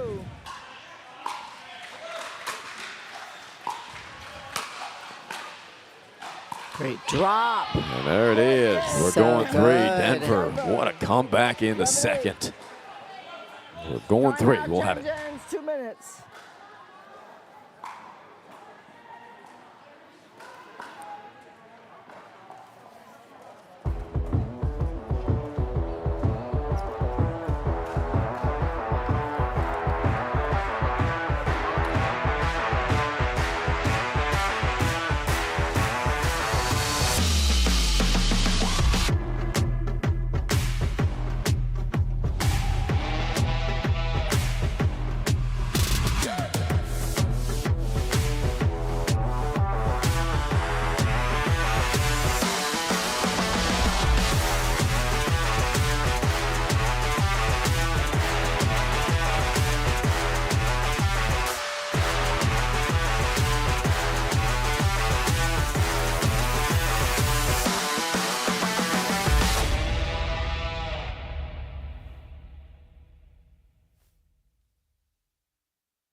Game 3, change ends at 6. Time in. The DreamCloud 2024 MPL Championship weekend here at the Pickle Lodge.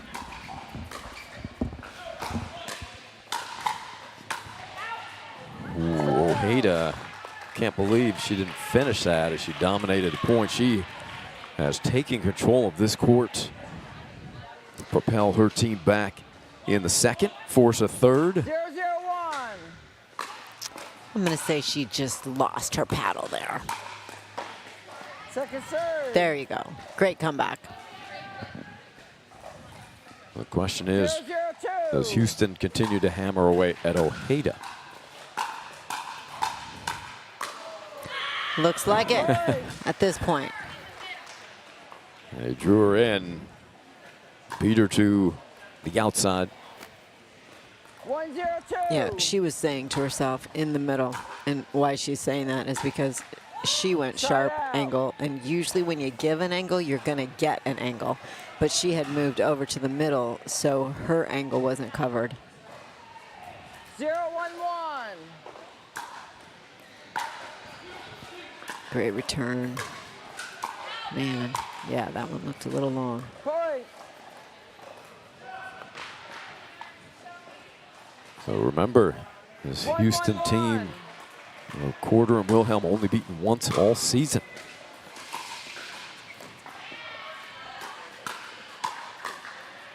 Great The way shot. Ojeda's playing, they've got a chance to do it again. Denver. Absolutely. Right into Sherry's body. It's a great spot. With all these fantastic players on this court, Ojeda has been the best player since about a third into the second game. Second serve. Oh, that darn curse. Strikes again. Sorry, Kelly. Denver. 2-1-2.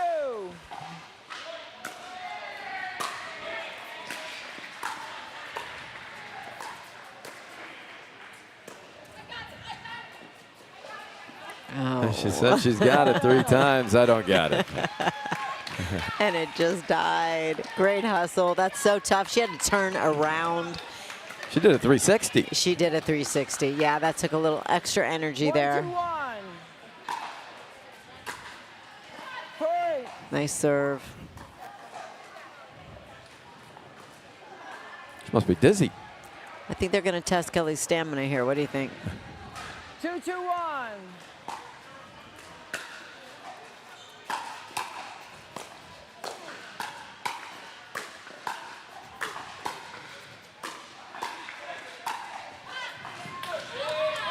Wow. Good duck. I think it caught, didn't it? Did it? What's the call, ladies? Oh, no. It was out. It was Second out. serve. Okay. The referee didn't know either, so 2-2-2. great duck. Deuce is wild.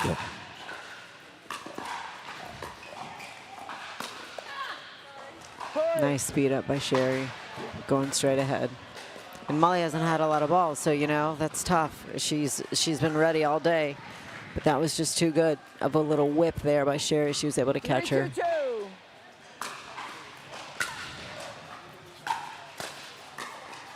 Ooh, that's such a sweet roll. Yeah, that's just a good shot. That's a tough ball because Kelly had to cover for Molly as Molly's coming in. She had to cover that middle ball, and then that was a great ball to go behind her for the next shot. 4-2-2.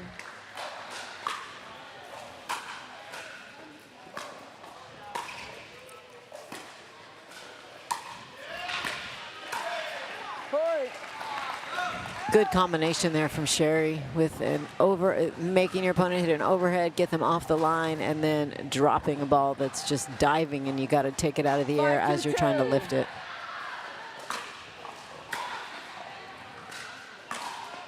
Side out.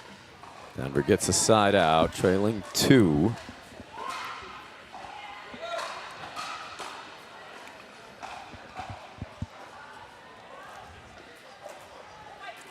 Two, 5-1.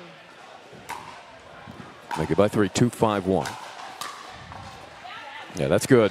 Second serve. Nice stab by Quarter.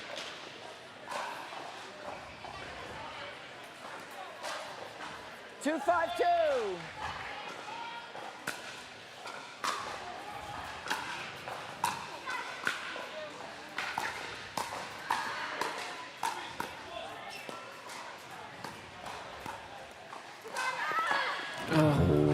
Tough. Nice reach by Wilhelm. That looked like it was going to be a winner off of the paddle of Ojeda. Man, great play, ladies. 5-2-1.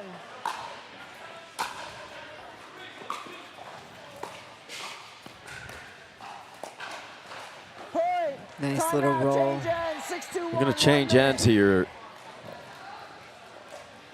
with Houston up 6-2. Denver will be looking into the better background.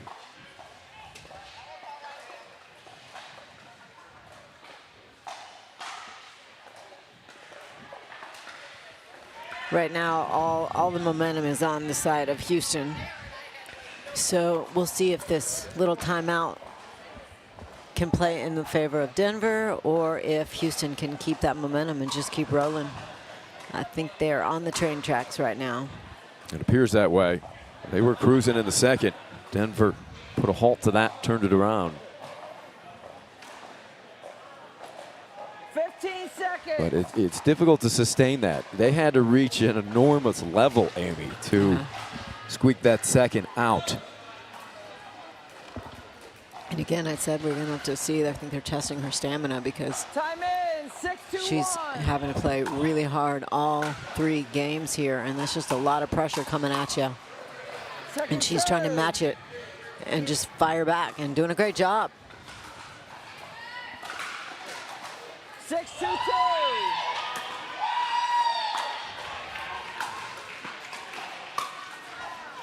Takes that off of the net. She's seeing the ball so well. She is. And that's tough to do.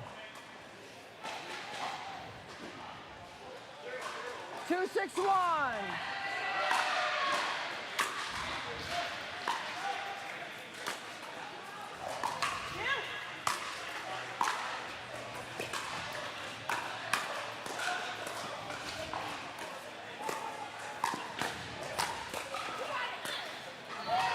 Second serve. Tough point. Good battle. Serve over to Carter. 2-6. 2-6-2.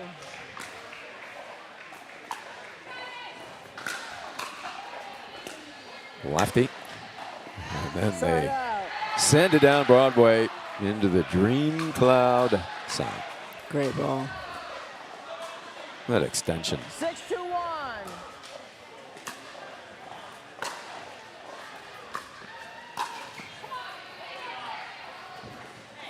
Pulled back just in time. Quarter dead, and Houston cruising.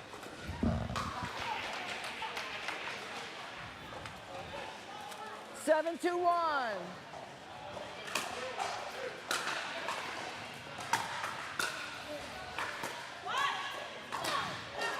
Ooh. Caught the edge of the paddle. Quarter escapes. I think that's the only place that I noticed Molly's injury is on the push off. When she has to get to something quick or push off of that foot, she just doesn't. You can't do it when you've got a torn fascia. It's really tough. Second serve.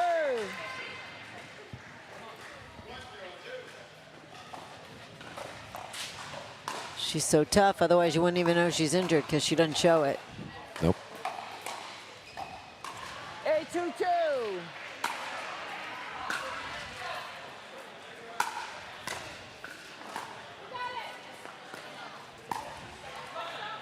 Punches that right by Ojeda. Really nice job by Wilhelm. Great shot. Backhand right down her line. Nice ball, Helen.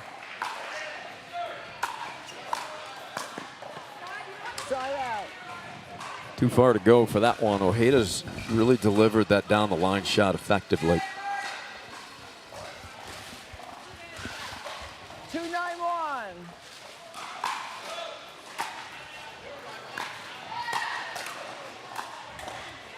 Second serve.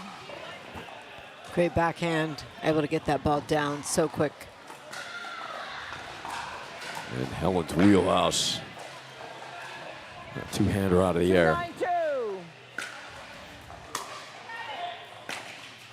Side out. Quite a return.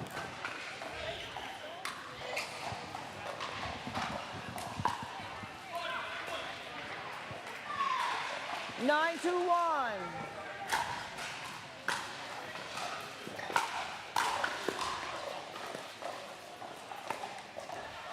Second serve. Last update, it was 3-0 on the team battle. Houston. 9-2. Side out. Just missed. Denver came up with a victory. Thanks, guys. And so now here, Denver can come back. Bring them to within 1.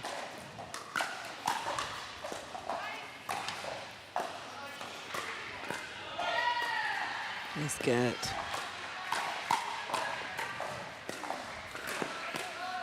What a point. Great play, ladies. So good. Lots of quick hands. 3-9-1.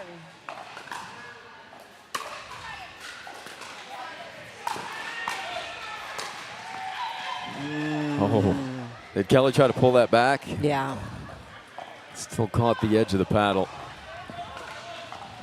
Good communication by Molly. Second serve. 3-9-2.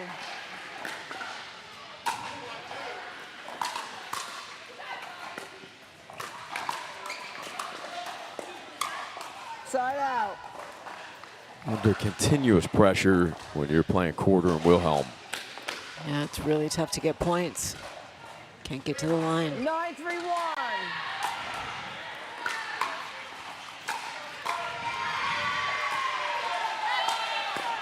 Nice Second serve. overhead. As she grabs her shoulder. Hope she's okay there.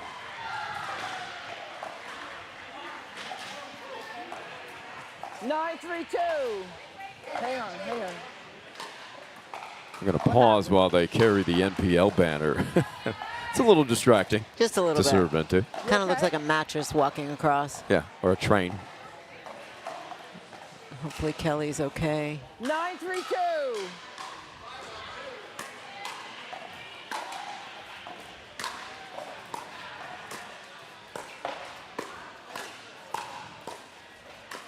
Nice, great reset right there.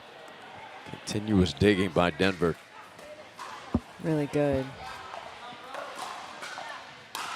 3-9-1.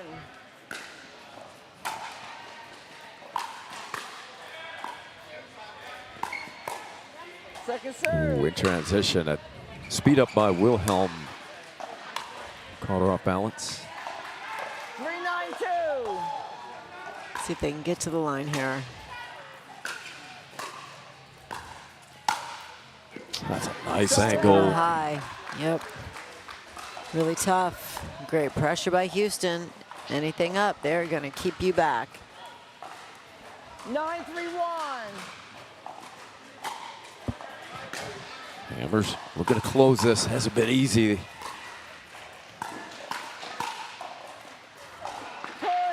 That got in line. To the surprise of Carter. Yeah, that looked out, didn't it? Great roll on that by Helen to keep that in. 10-3-1. Match point.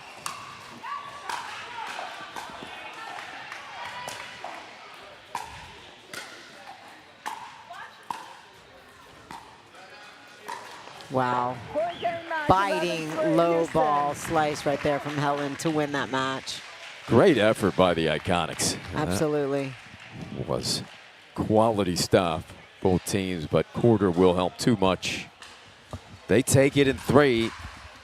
Our next match here on center, Grant and Paraiso against McKenna and Johnston.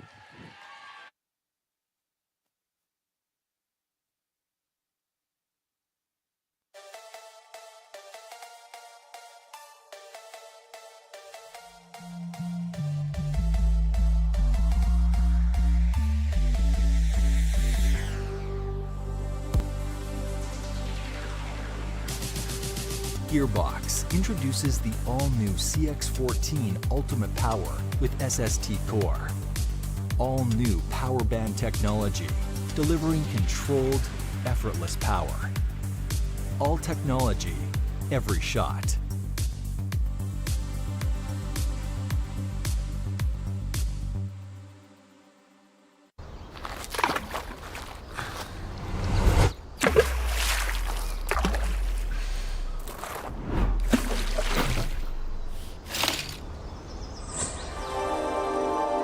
less is more, unless it's less beer.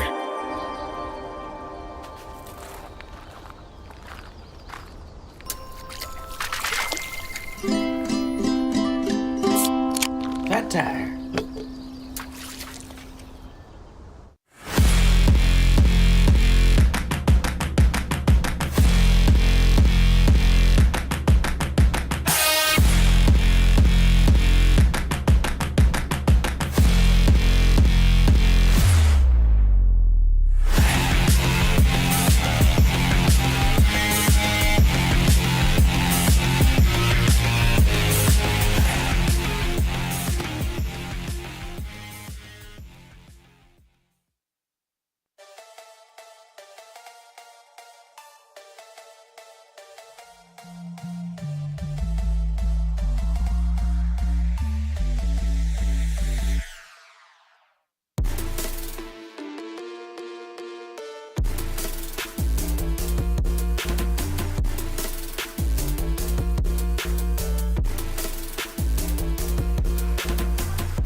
Gonna see it.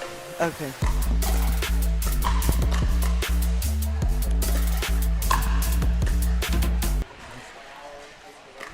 Welcome back, everybody. I am here with the Houston Hammers, Helen and Sherry.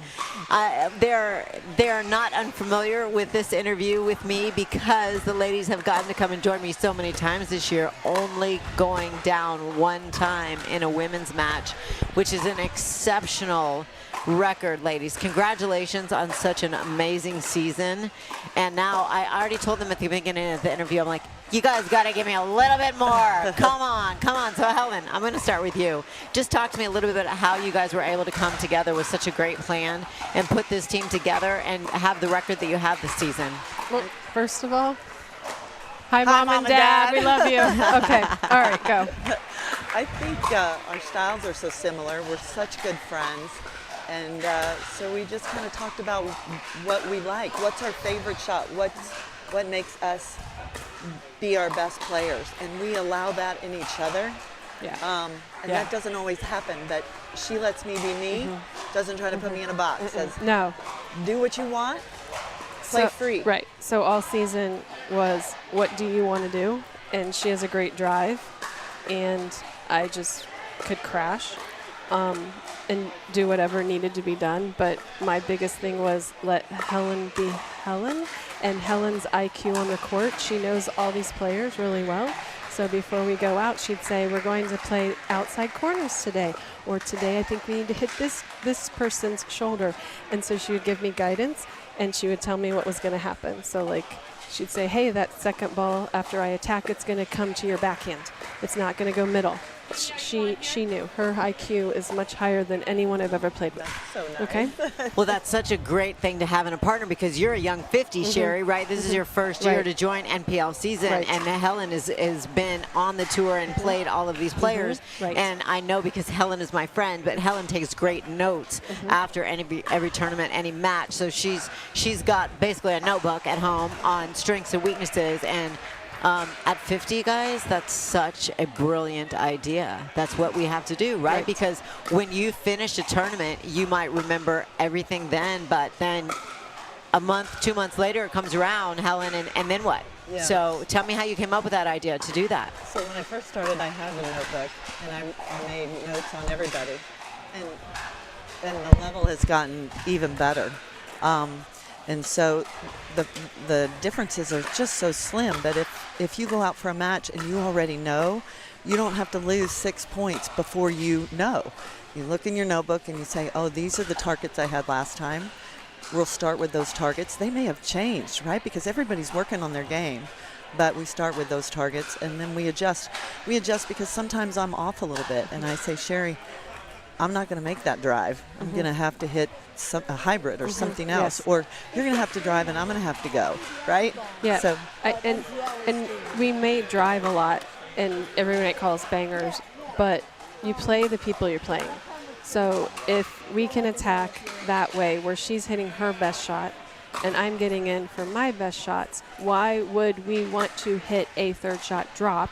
Or she would drive and I would drop more if they picked on me, which gave her a lot of time to get in and be big.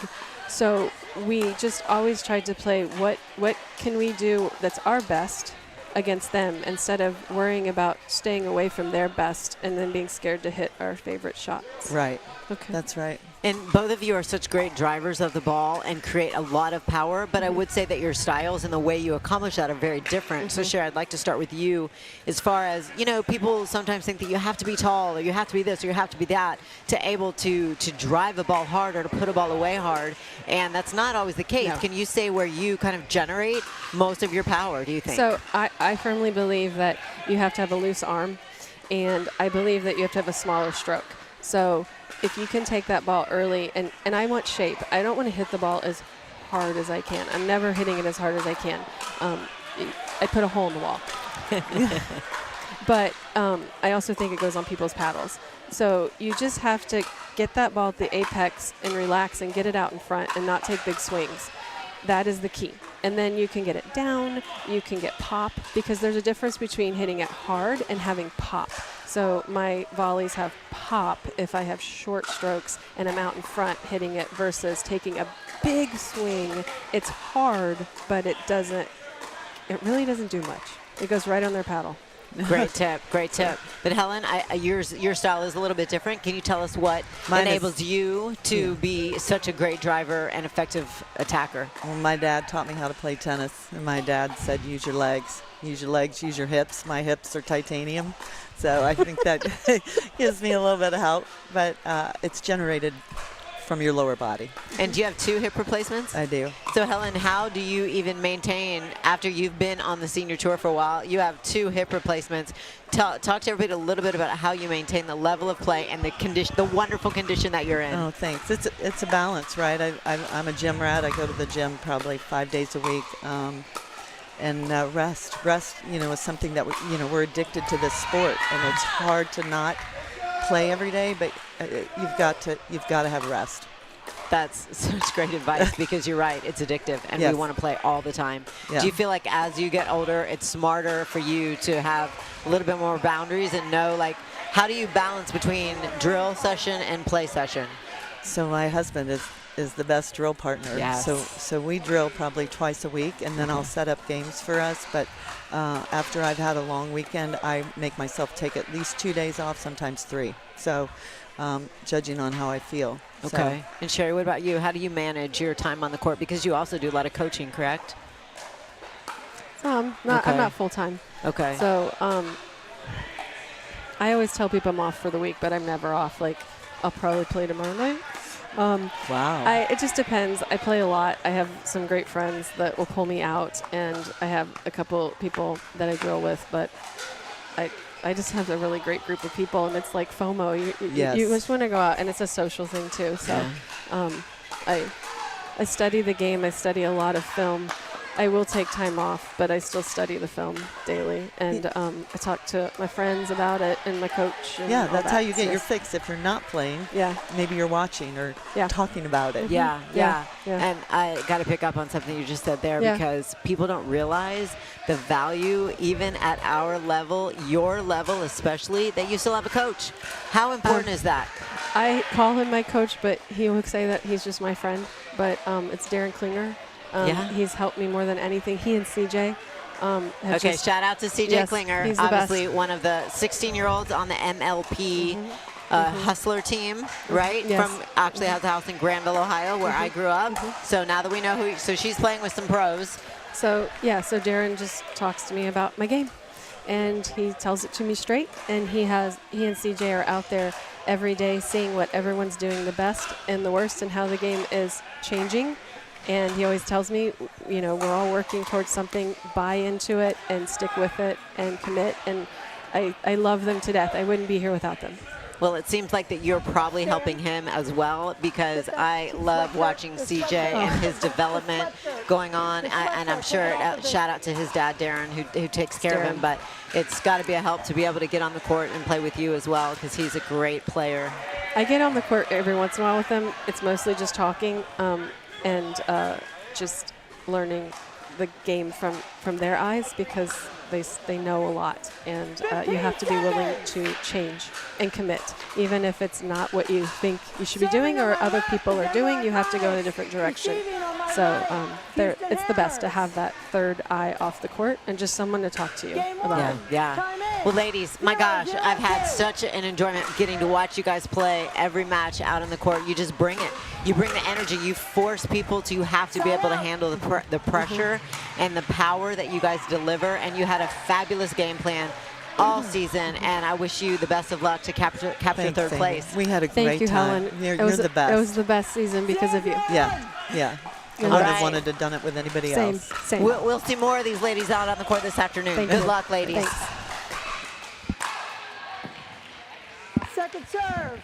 We started a mixed match here going on again with Houston and Denver, and we have Missy Grant and Joe Perizzo taking on Janie McKenna and Scott Johnson. And this is going to be a battle.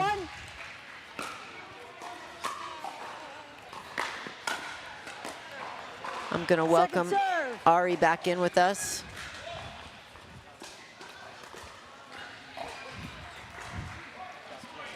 Zero, 2.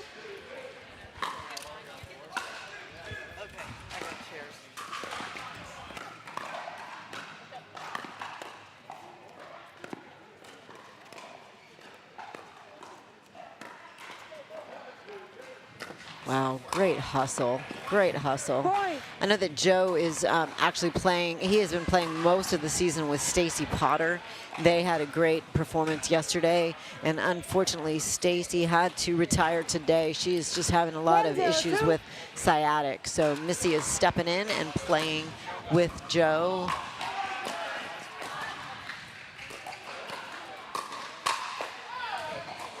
And paying a price right there. Johnston nails her. Scott just gave the first tattoo of the game. Unfortunately, Missy was the recipient. 2-0-2. Love the socks for Grant, right? Yes.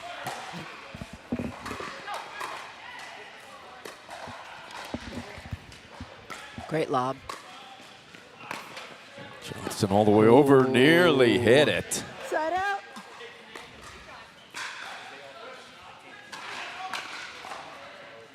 Zero, 2-1. So 4-2, Hammers in the team battle.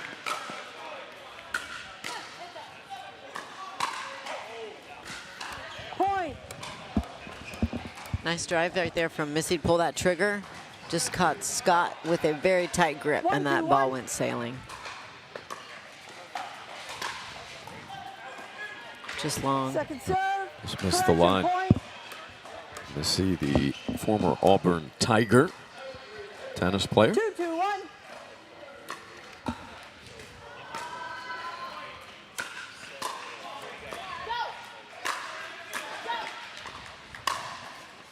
Great gets. Still playing, not anymore. Second serve. Good finish there by Scott Johnson. What award did Johnson win again? He won the Mr. Party Man? Mr. Party, yep. He brings the party, usually with his inappropriate outfits. And if they're appropriate, he makes them inappropriate quickly. Yes, that's a good point. What a character, though. Former high jump champion. He said he jumped 7 feet before an injury. Then he took up cycling and became a professional cyclist. Amazing. So much talent in this room. It's a pretty counter there by Janie to set up Scott with that pop-up. Really nice. Our DreamCloud replay. 2, 3, 1.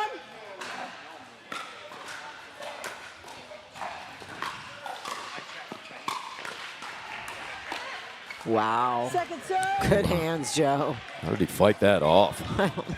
And sometimes you just get your paddle up and you get lucky. 2, 3, 2.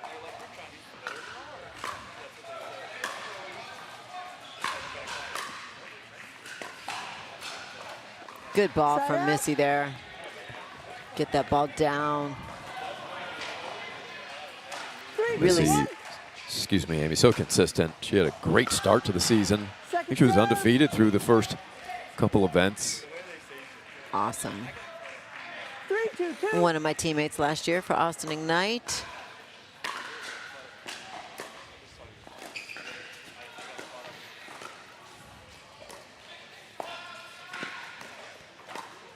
Has really developed her soft game. Really, really nice. Good change of pace there. Missy is a great driver of the ball. She's really a singles player, comes in, and she's really worked on her drop shots and her dinking to be able to play both sides. She's doing a great job. She's got to be a nightmare to play in singles. Absolutely. Those feet. Good leave by Joe that was out. She also looks like she could run all day. 5, 2, 2.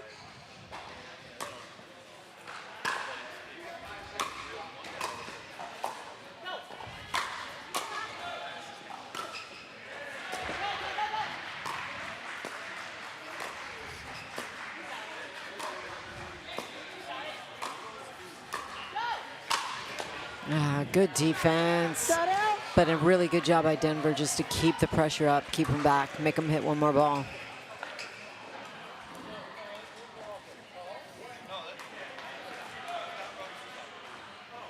Two, 5, 1.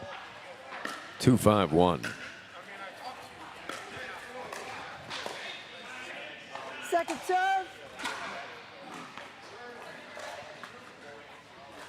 2, 5, 2.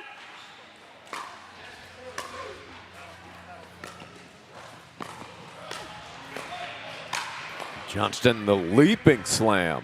Point. Great job for him to come over, make his presence known.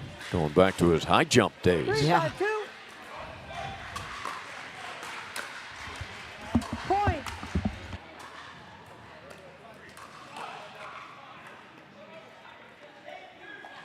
Four, 5, 2. And this one to tie. Parezo, Set out. precarious spot going to his backhand volley. 5, 4, 1.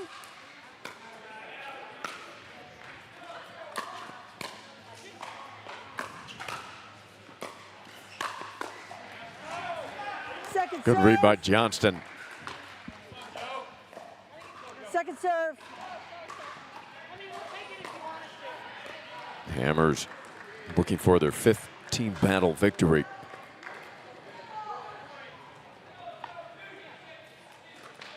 Five, 4, 2. Ahead in the match, 4-2 in the team battle, that is. Set out. Nice direction there from Janie McKenna. 4, 5, 1. Looking to tie now, Denver.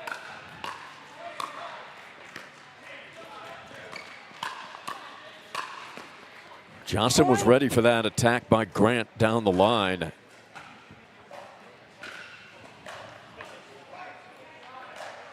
Five, 5-1.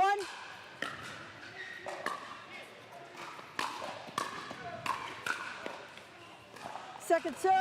A backhand volley again. That's a no-go zone.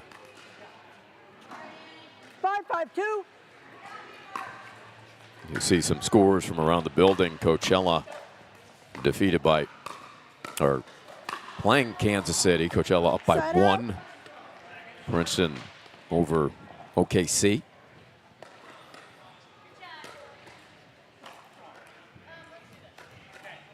Five, 5-1.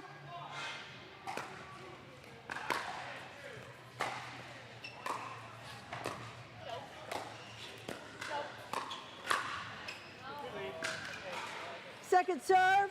Grant looking for a ball to attack. That one was low.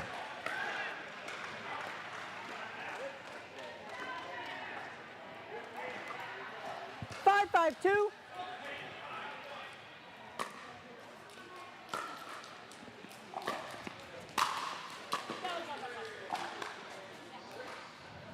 Point. Johnson looking for the ball. I don't know where it went. Can't see. I don't know if he lost this in the lights. 6-5-2.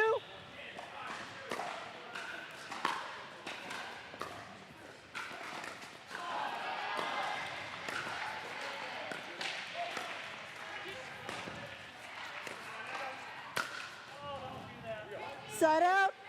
Marizo moving over and then said, don't do that. I think he needed one more step. There's a look at the Johnson. Oh, there it is. He was looking forward for the ball.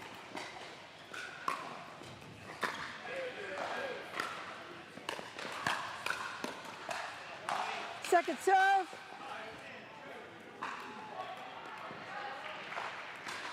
Five, 6-2.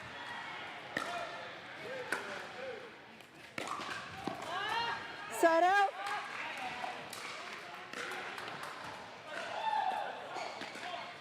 Houston has a side out, looking to tie it. Actually up 1, 6-5-1.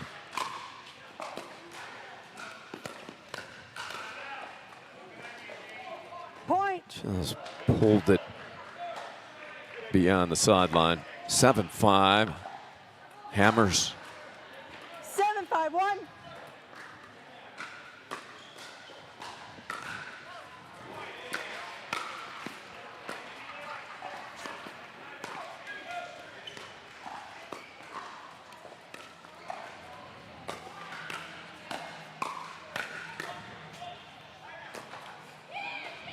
Second serve.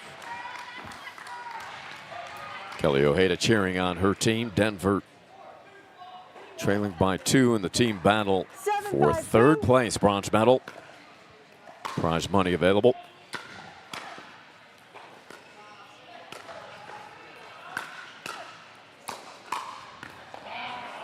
Side out.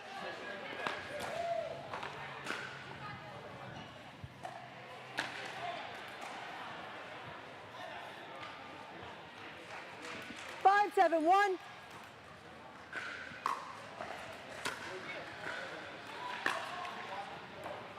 Second serve.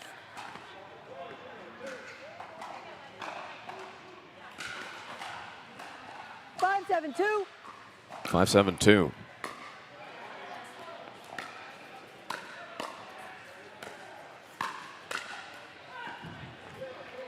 Side out. Nicely done by Parezo, finding that opening after Johnston went middle. 7-5-1. That serve never came up. It hit the center line. 8-5-1.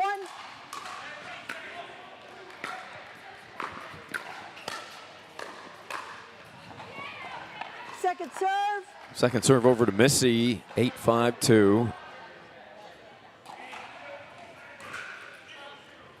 8-5-2. Houston leading 4-2 in the team battle, but very competitive matches. 3-4 matchup.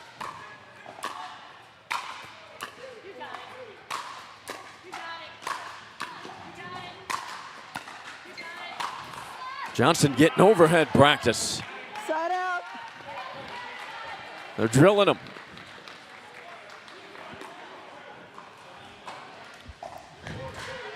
What a battle. We're going to see if his shoulder wears out first or Missy's scrambling, right? 5-8-1. It's been tough to win a point in this game. Point. Parejo took a swing at it. That might have shaded Grant somewhat.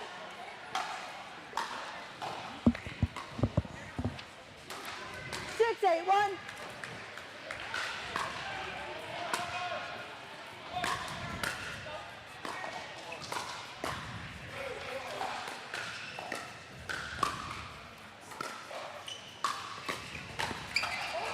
Ooh, Johnson closed it. As Grant put some extra pace on it. You have 6. Yep. 6-8-2.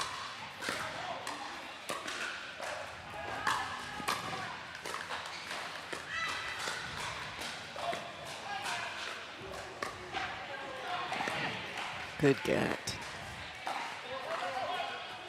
Great hustle by in. Joe. Oh. Such, Long way to go there, it Amy. is such a good quick step on his first step to push off. I actually felt like he was there. I would have loved to see him drop that ball instead of try to drive it from that body position he was in.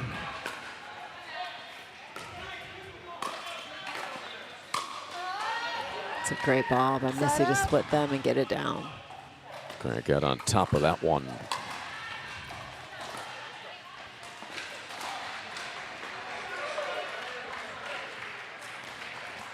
Eight, 7-1.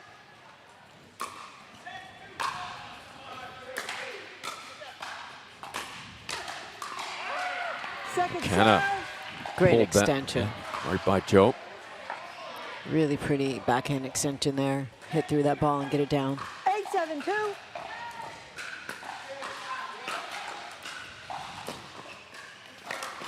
And that goes behind him with a forehand stab. Really smart heads-up play there by Jamie. And some of those Whirlpool fans now Yeah. still here watching this one.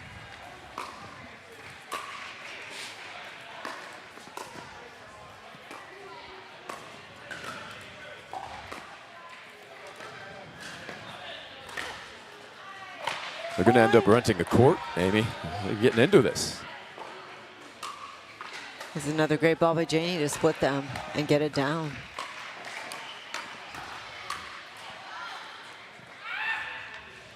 Eight, 8-1.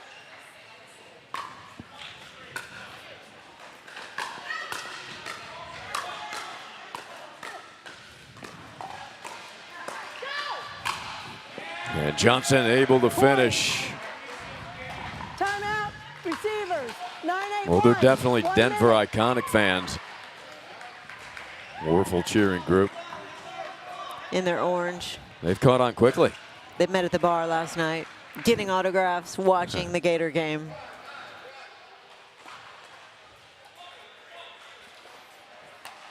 So I feel like here, I mean, I think Missy just got that first ball just a little bit high and is able to Scott to step in and start pounding. She does a great job of getting them back, but it's just too tough when you got, you know, a team that's just being offensive. It's really hard to just keep playing defense. So just started with the ball again that gets, if it gets a little bit high, these guys can put it away.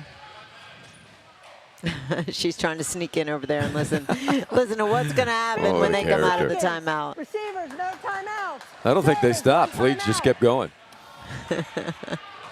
Listen in, Missy.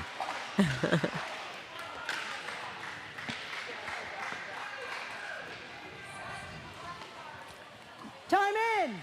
Not sure if Danny is out playing. Oh, Danny is out playing right now on that court, right across No, from us. Scott serving.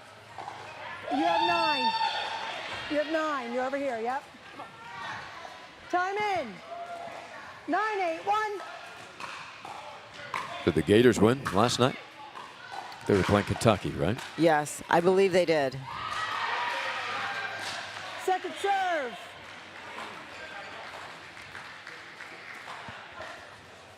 9-8-2. 9-8-2. Who will close this game? It has been a tight one. Point.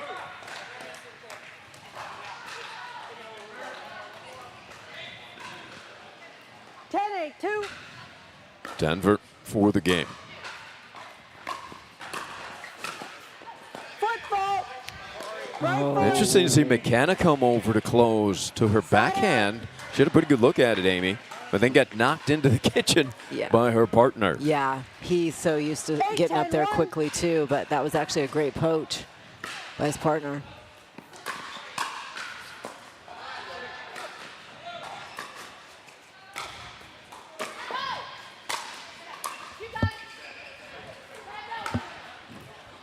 Second All right. serve. Is that in? That's in. Yeah, she called it. No, it was out.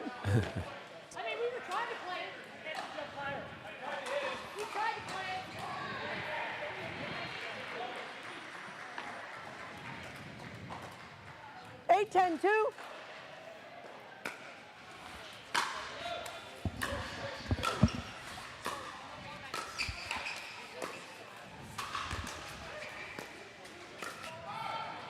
Point.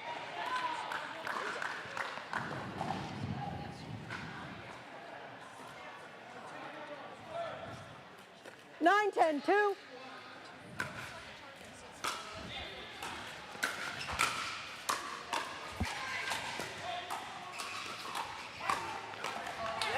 Ooh, just out of the reach of Johnson to get a clean look.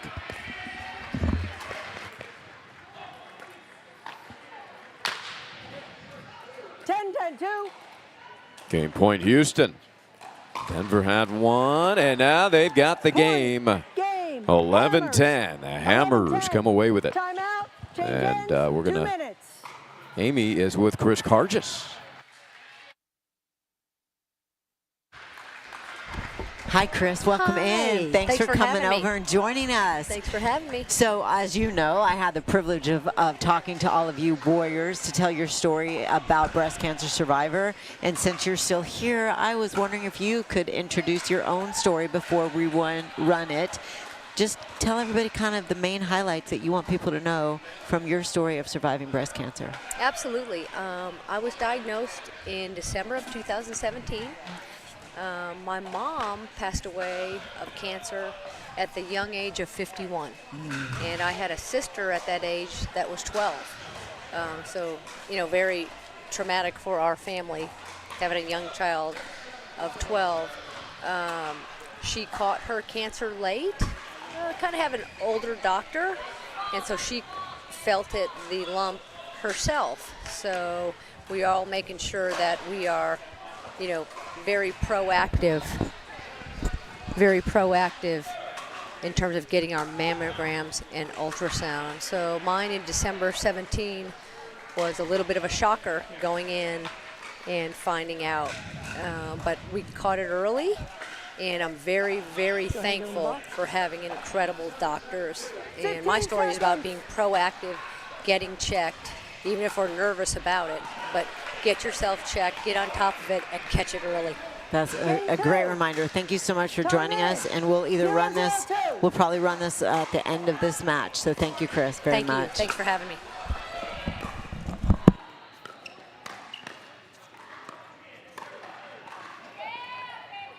Side out.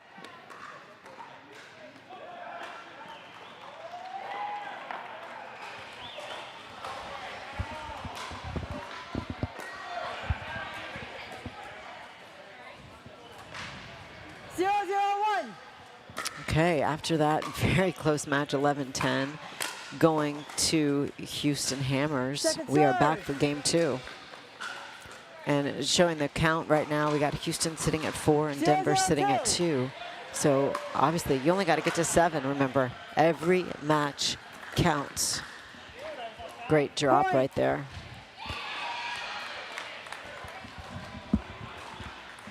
One, 0-2.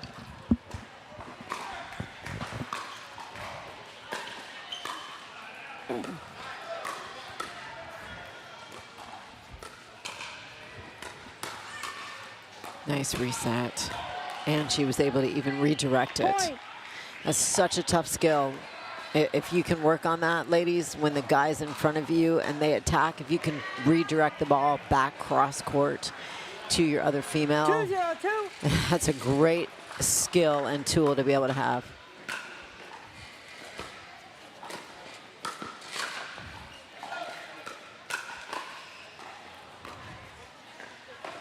Nice point there.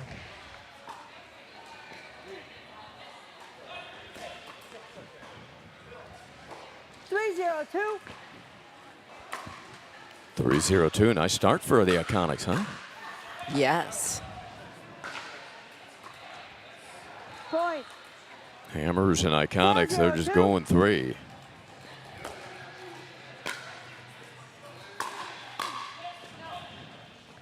Point.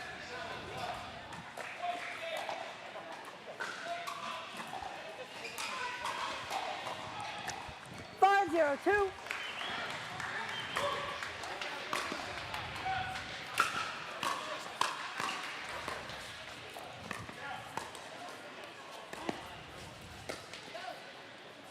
Oh, Paraiso, what an effort. He almost got there. Such a racquetball shot, right? I mean, you think Yeah. he's not even close, and he still gets a paddle on it and can whip it through. Man, how about Denver Iconics? What a great start they're out to. They're doing a really good job with drive and poach. I think they talked about just being a little bit more aggressive and somebody going in and trying to get it. Out.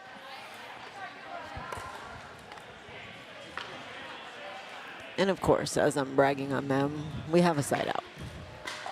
0-6-1.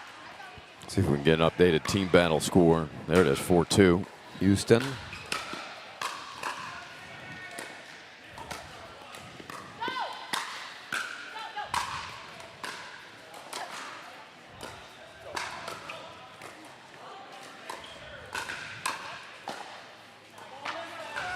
Second serve. Princeton defeats Oklahoma City. Coachella Valley 0-6-2. up 2 over Kansas City.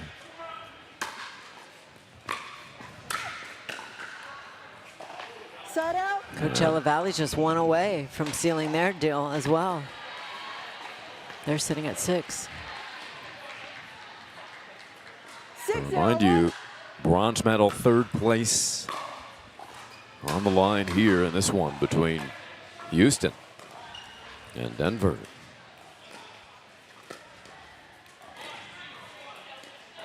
Point. And that's $12,000.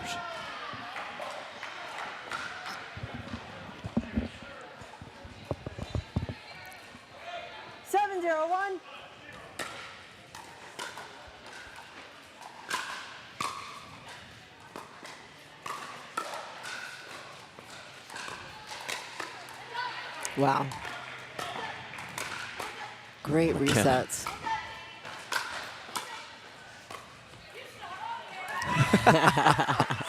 I'm going to give a mic to McKenna.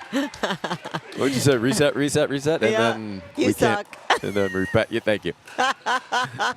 Missy dropped a great ball. Yeah. 7-0-2. Missy just laughed. She heard her.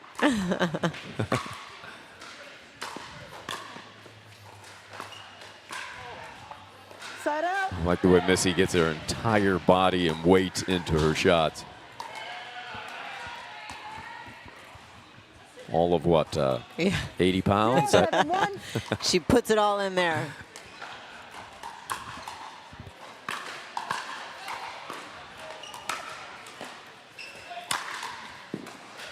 Second serve. DreamCloud shot by Johnston.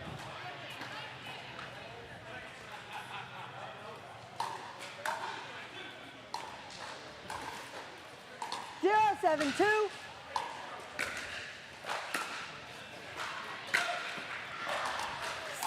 Side out. Both matches here center court this afternoon between these two teams has gone 3. This one appears to be heading in that direction. 7-0-1, 1 minute. The remaining match here scheduled, Corder and Lopez against Carter and Fliegelman.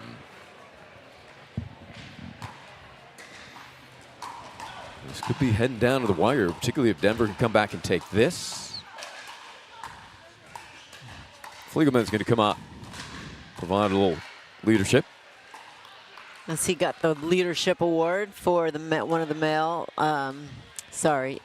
male leadership award, voted on by NPL players. It's a great honor, well deserved. He's so good at working with everybody on his team, keeping everybody supported, making sure somebody's got eyes on them. Aaron Stanger got caught in a one-man wave. He's got the right shirt for it. There he goes. He's trying to The get everybody green going. monster. 15 seconds. They have green waves on St. Patty's Day. One timeout. Can you tell it's been a long weekend? And It it's has. day We need some fun. 3 at NPL. Yeah, Aaron, just don't trip, buddy. Time in. Thanks, Green Monster. 7-0-1.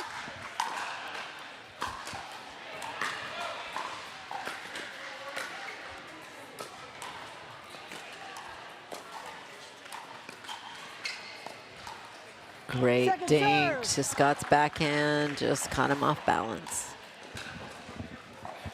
7-0-2.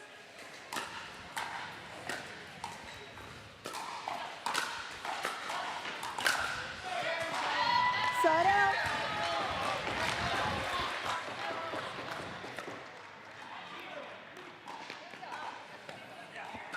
Zero, 7-1.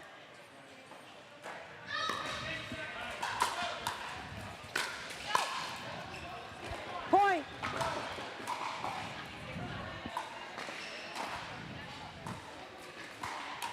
One, 7-1.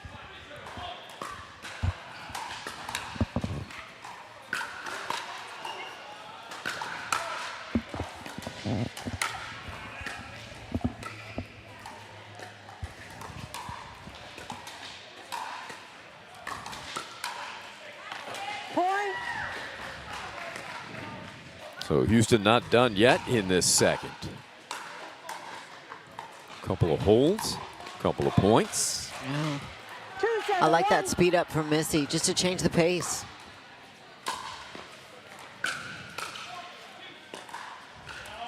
Second serve.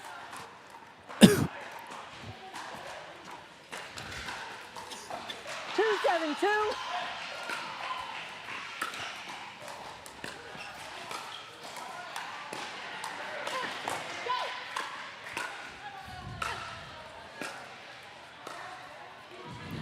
Oh, championship Wow, great ball. shot. Side out.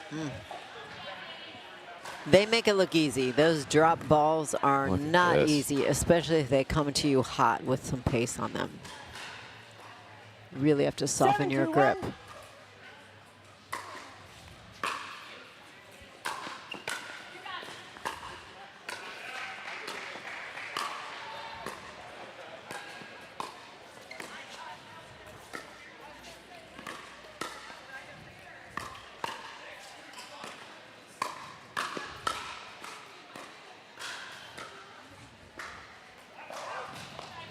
Second serve. Just long on that lob. Good point. Denver would like to get off of that 7-2. 7 mark. Side out.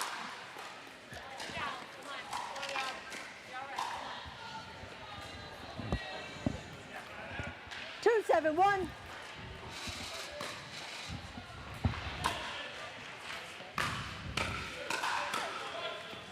Point. Here come the hammers. It's a nice drive and poach there. Good shake and bake by Houston. 3-7-1.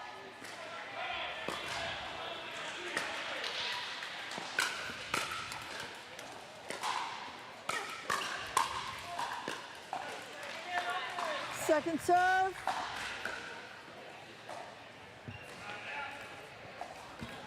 Three, 7-2.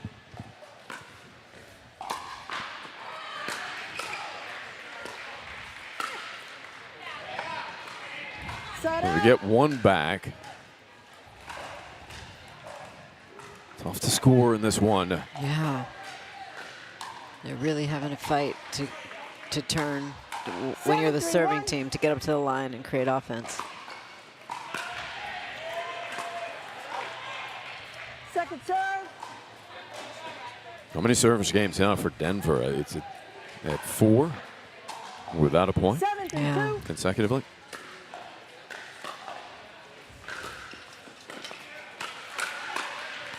Until now. Point. Let's see if that will get a little momentum going for them here. 8-3-2.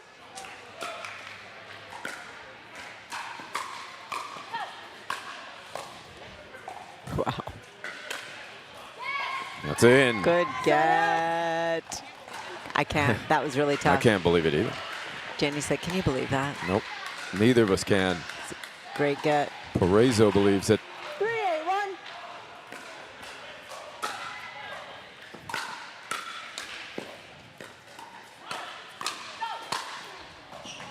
Second serve. Johnson's got a lot of strength in that snap.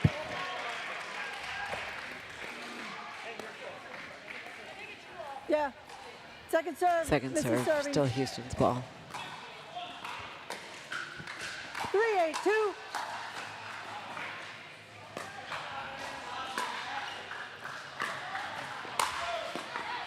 Third just got high. Missed it.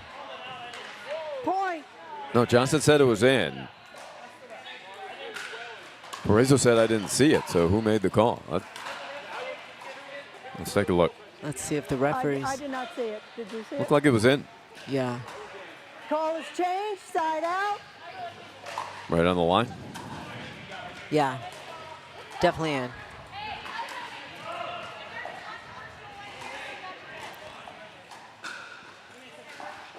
Yeah. Good. Good sportsmanship. Joe said I didn't see it. If they didn't see it and they can't clearly call it, then it goes to your opponent.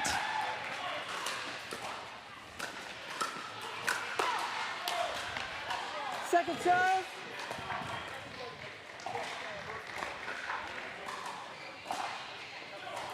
Eight, 3-2. Side out.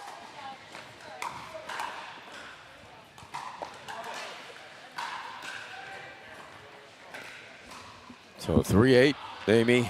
Both teams is 3-8-1. struggling to hit the scoreboard. Let's see if Houston can get something going. I feel like both sides are just having some trouble with their thirds. They can't get off that line and get up there. Yeah. And there they just created an error from Scott in order to get a point. But they were still in the transition zone. 4-8-1. This has been typical of this match. There was the one streak at the beginning of the second where Denver compiled a bunch. They jumped out 7-0 Second serve. here in the second.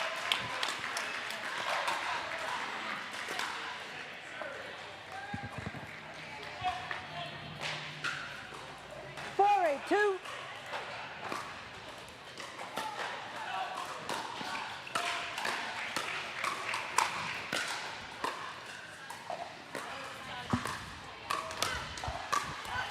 Good reach in by Missy.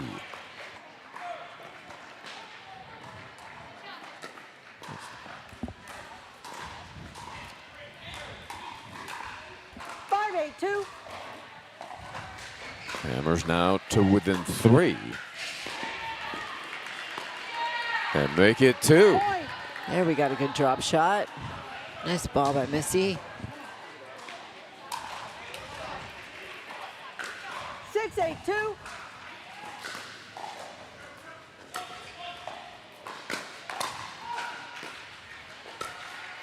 That stays up for Grant to pounce on. And a nice run for the Hammers. Timeout, receivers. Good timeout, Denver. 1 minute. That's fine. That's fine. Yeah.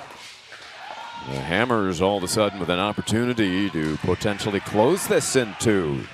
Pick up their 5th team battle win.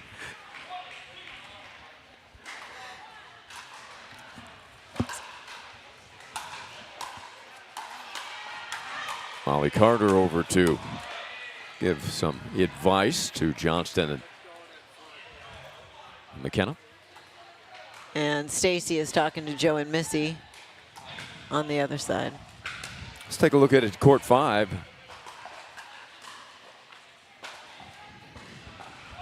NPL Championships. Coachella Valley in Kansas City. Servers, no timeouts. Casey's got to have this one. Jade and Aldrich. 2 points away. Nergi and Absace. They have 7. They're on the 2. And now Coachella Valley 7-8-2. with a match point.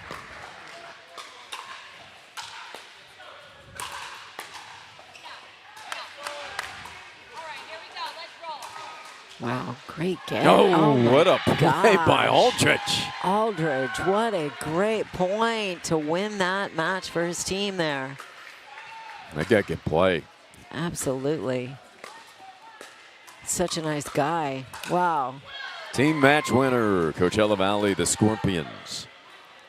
Do we know what that place that puts them in? We'll find out. So did that give them their 7th win? Yeah, they just wrapped it up. They were up 6-4 in Kansas City. Wow, what a season for Coachella Valley. It seems like they never had their full team roster here. Great job. Well, kept working, kept grinding, kept winning.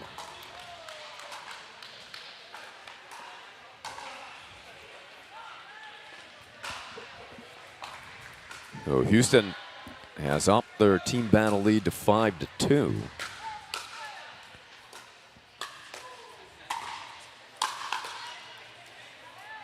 How did Missy get that back?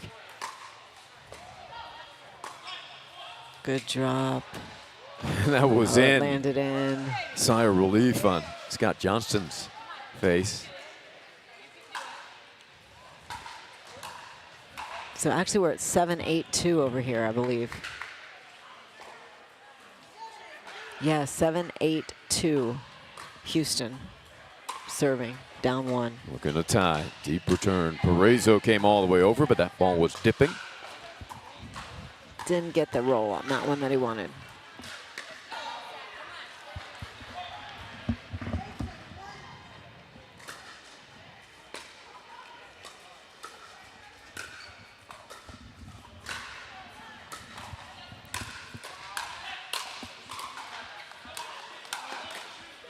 Oh, Parezo, a little undecided there. Which direction to go.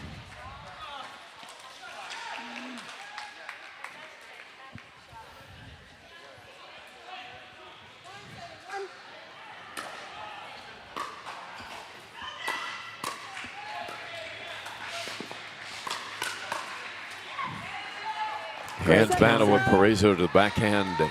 Ill-advised. Such a good counter. Ill-advised, that's a very good suggestion. 9-7-2.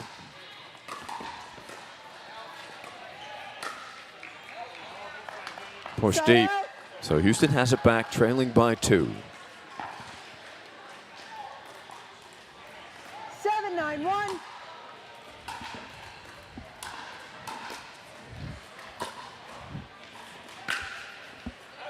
That flies. Second serve. Houston looking for a couple here. Joe hits a very flat ball because he hits that racquetball swing, right? So he doesn't have topspin on it that's going to keep it in. So his ball has to be on target right off his paddle.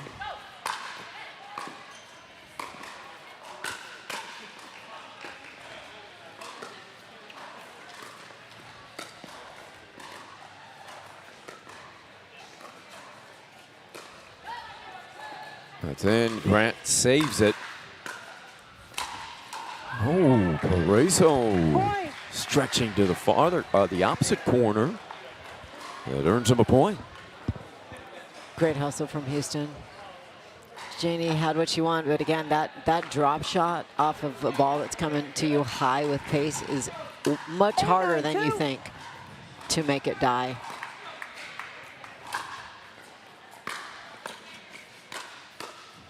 They switch.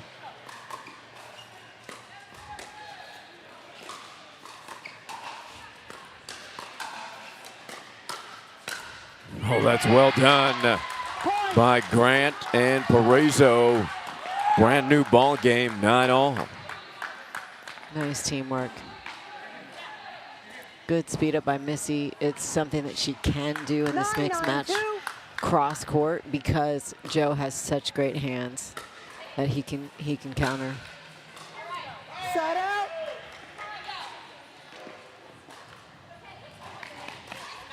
Critical now for the Iconics. 9-9-1. Both in this match and the team battle. Deep serve by Johnston draws an error. Game point. 10-9-1.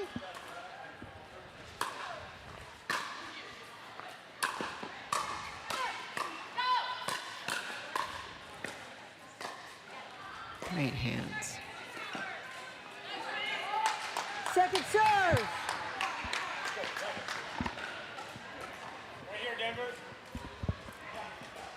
Fleek says right here, Denver.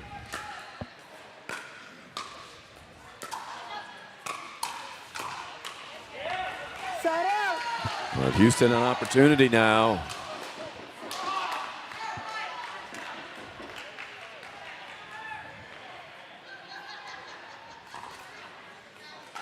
Nine, 10, 1.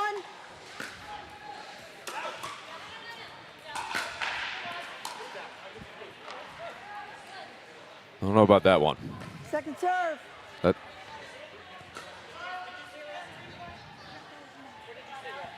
On appeal, calls overturned. Ball was in. Point. yeah, I agree with the official there. I mean, it's late in the day. It's easy to miss it, but that did appear to be right on the line. Yeah.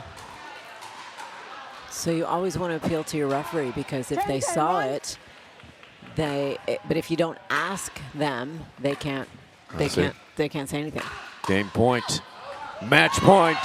And the Hammers throw Come it back. down. Congratulations to Houston Hammers. What a great match. Okay. What a war that was. Yes. Now, I believe we are going to get to hear Chris Carge's story. She Yeah, look forward to is this. going to bring that to you. That's her cancer survivor story coming your way.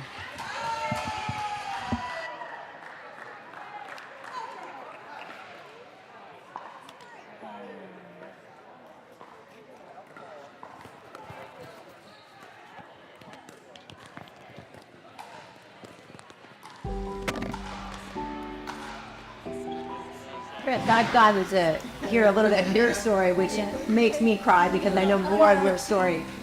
But if you can share a little bit about your diagnosis. Yeah.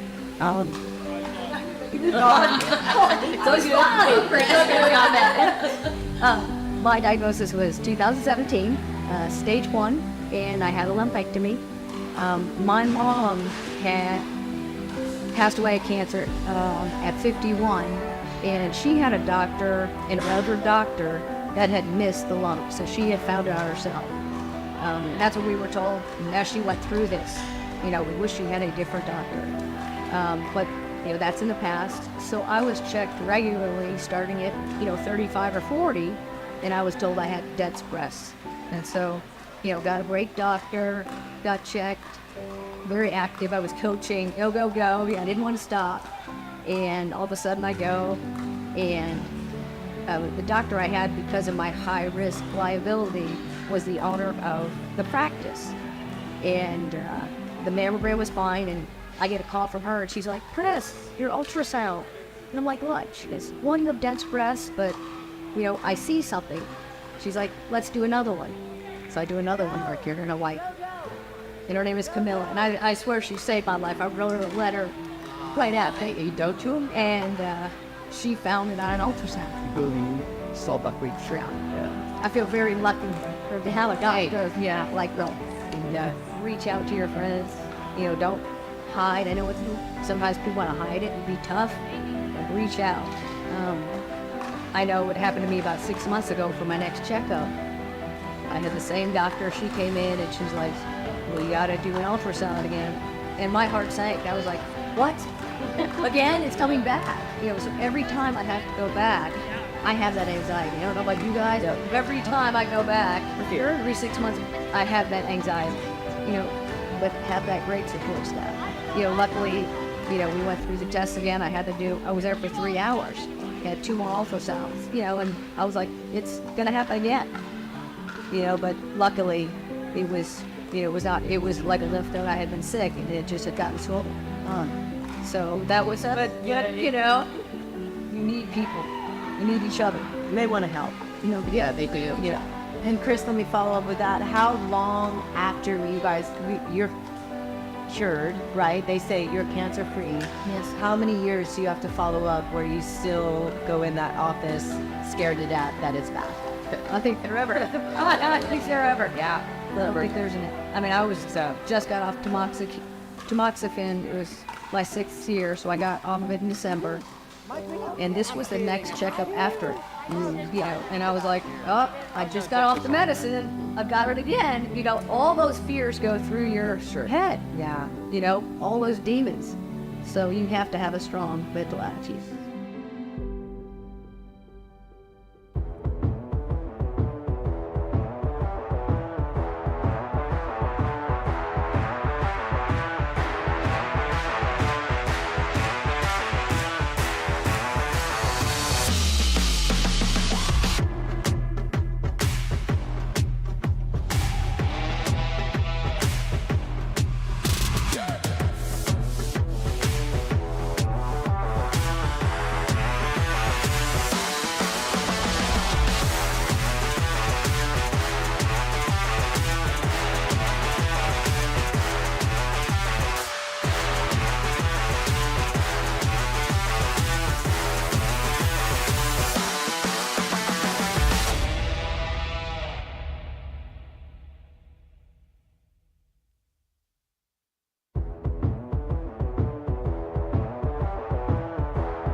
Hi, everybody. Welcome back. I got the Houston Hammers over here to join me. What a great comeback, you guys. Good match. That was like a dogfight, was it not? It was. Wow. I'm still panting. You're I don't still know how we panting. got out of that, but we did. Well, that's a good lead-in, Joe. Why don't we go with that? What do you think how were you guys able to get back into that? So you were obviously down significantly in the second game. You took the first game 11-10. Second game, you're in a big hole. What do you think was the change there that enabled you guys to get back in that match? I mean, it's pickleball. So pickleball is a game of momentum. And, you know, if we could just crack the ice there and get in, get a point, you know, we got a little hope. It's 8-1, 8-2, 8-3, 8-4. Well, 8-3, and then we got to 4. And it's not like we got them consecutively. There were several side outs before we could get to the next point, but we slowly started chipping away and didn't allow them to continue to score. And I think that helped a lot. And, you know, when you have a lead like that, as I said in earlier interviews, it's really hard to hold the lead when the other team, you know, is coming back, and then we hit winners. And Missy was just amazing. She carried me. She's half my size. She got some strong legs and a back there, and I'll tell you what, she played so solid, and she knew the game plan going in because she had played Jenna in the women's, and good game plan. Yeah. So Well, great job, Missy. All the hustle out there. I don't know how many balls you got back. Scott was hitting a lot of overheads. Yeah, and I was feeling a little scrappy out there. Yeah, absolutely. which really suits your game, right? Because you're a wonderful singles player, and so a lot of times you probably felt like you were playing some singles, just having to scrap, right? Definitely. We've been there with Scott. We played before. I knew he was going to come hard at me, and I was, not always the smartest to hang back, but I knew I was going to be better hanging back and then trying to keep it low to Janie and I think when we were in our hole, we started moving our feet a little more and just kind of getting to a little better position. Joe got a little bigger, and then toward the end, we were 0-8 and then 8-4. And I think I said to you 4 different times, stay with me, stay with me. I don't really know what I meant by that, but I was just like, I could see the frustration in him, and yeah, it just was that one more ball. I mean, I think that could have gone either way. Both games could have gone either way. We were down 10-8 in the first, right? And then got the side out and just scratched and crawled our way back. Yeah. Well, I thought you guys did a great job, Missy. I thought you did a really good job of seeing your opportunities to be aggressive, and it's so nice and mixed because you can go cross court and be aggressive because you got this guy across from you that's going to clean it up, and that was really successful for you guys. You got a few shake and breaks, and you got a few balls that were a little high. You were able to put pressure, and then he was able to clean it up. So congratulations. He let me play on that backhand side a few times, which is my favorite. Oh. And, you can play any side you want.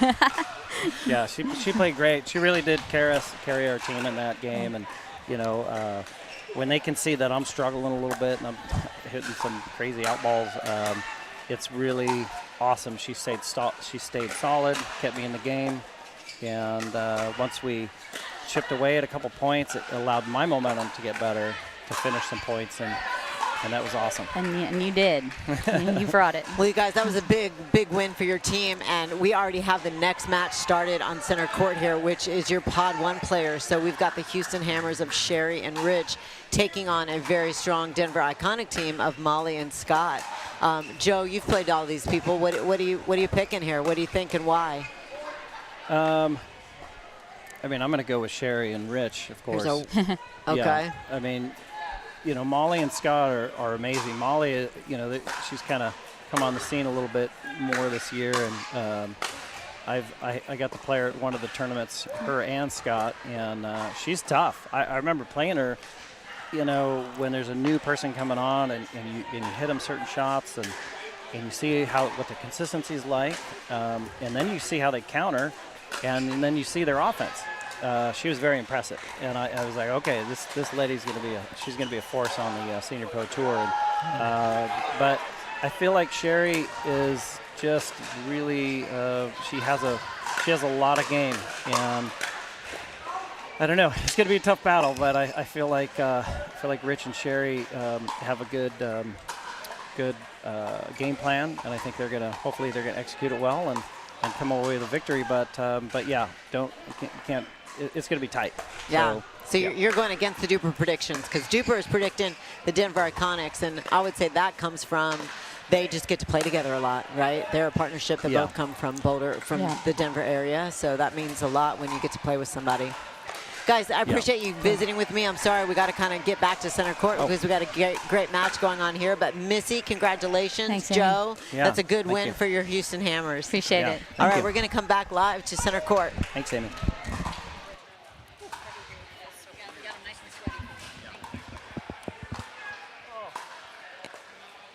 And we have Houston Hammers out to a lead here.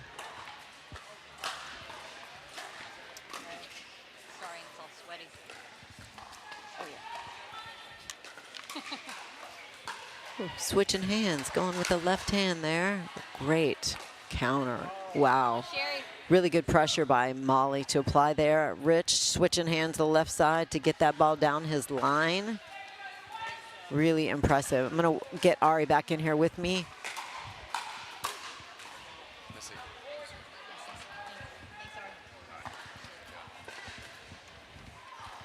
So again, we have Coachella Valley that has already sealed the deal. They are the winners in their bracket. And right now we have Houston Hammers, I believe, only need one more team. They're sitting at 6. So if they win one more match, that will seal 3rd place for the Houston Hammers. So this obviously is a huge match. Wow, what a counter.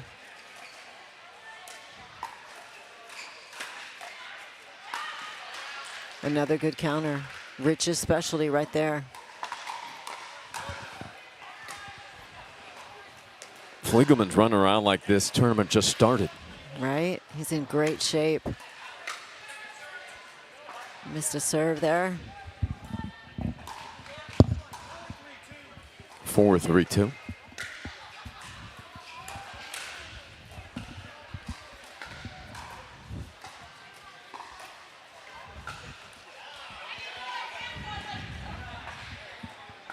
Way to follow that and let it bounce. That was wide.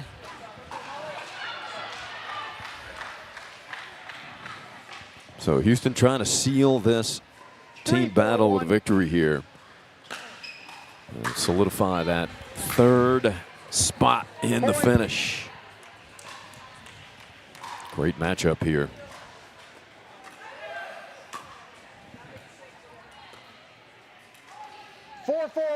As Amy mentioned, Coachella Valley. Do we know what place that's for? That's what I needed to look up. Might be 6th. I was going to say 6, 7. That Or might have been the 7. 6-7 match. Second serve.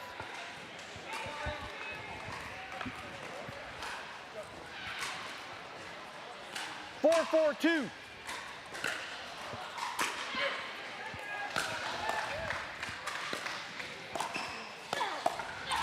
Side out. Rich Lopez wall.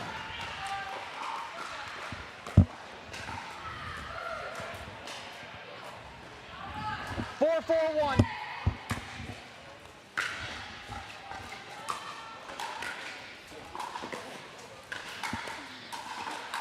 Point.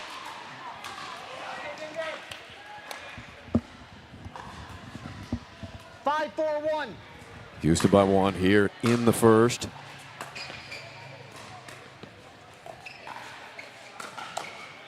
Second serve.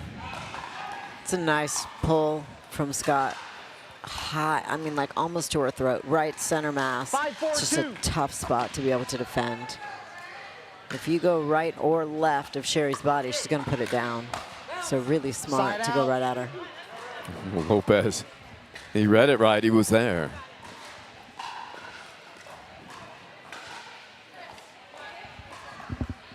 Four, 5-1.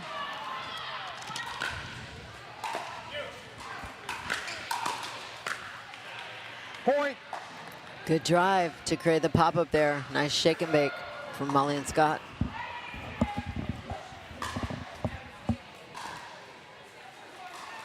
Five, 5-1.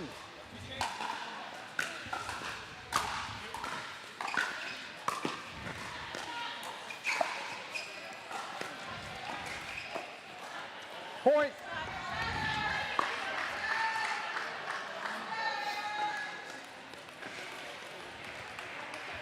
Seeing some terrific play, aren't we, Amy? Late in this tournament. Usually, typically, late Sunday, you get some departures, maybe some injuries, maybe some teams that are out of it. And they play a little flat, but with all this prize money on the line. 7-5-1. That's right. Everybody's bringing it. They really are. Second serve. Seven, 5-2. Point. Denver now by 3. And you got to factor in late in the tournament, 3 days in, a triathlete like Scott Fliegelman is going to have some advantage. Great return. It just hit the very back of the line and popped up. And Scott was trying to back up enough to create room to hit that and just ran out of room.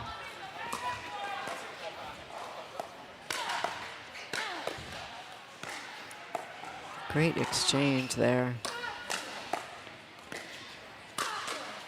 Ooh, Porter attacking down the line. What a 6-8-1.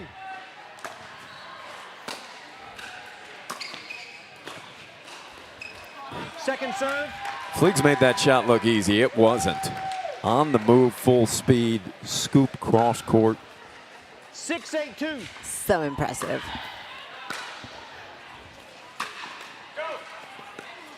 Wow, good get. Being hurt. Oh my gosh, another great get. They're making Carter move. You can tell she's in pain. Wow, that's tough.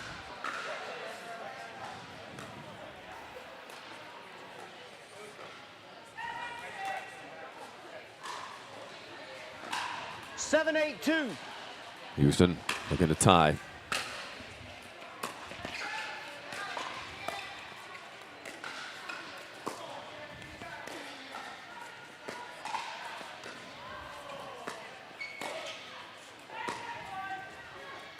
That's the right shot.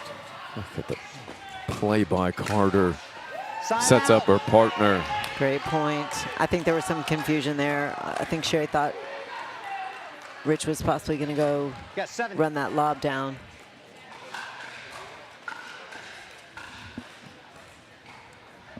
Really good point from Denver.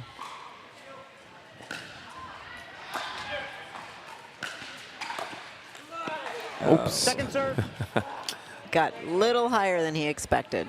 Fouled away. 8-7-2. That's in. Bad break for Houston. Wow. I think he thought he missed it even when he served it. That's a lucky hop. 9-7-2.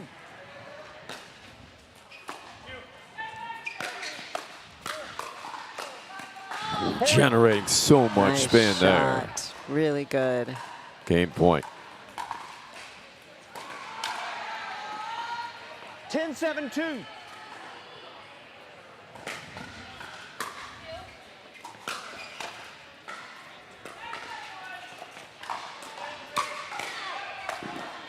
Side out.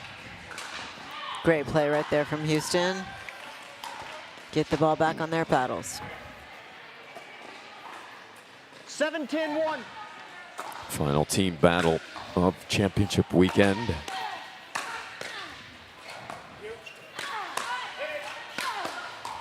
Wow. Wow. Second serve. Great pressure from Molly to just stay with it when they're playing phenomenal defense. Great resets. 7-10-2.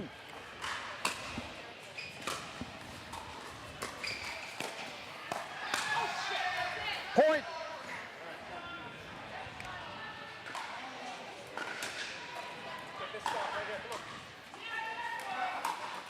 Eight, 10-2.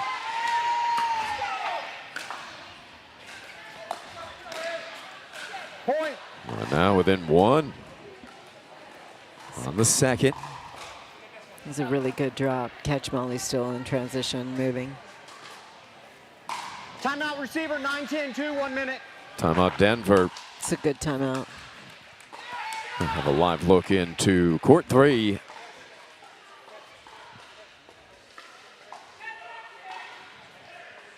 Wilhelm and Moore.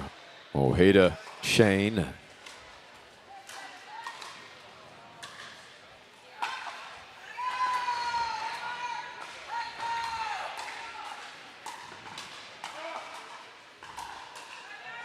Wow, what a point.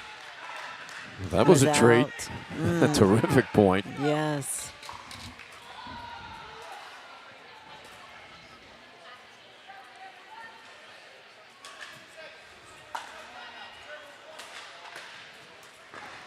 Can take it back to championship court here. Time in. 9-10-2. 9-10-2, big point.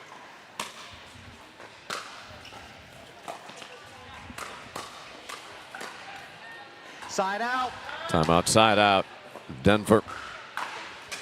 Another crack at this first game. Again, Houston's just looking for one more win. So potentially either one of these two matches going on.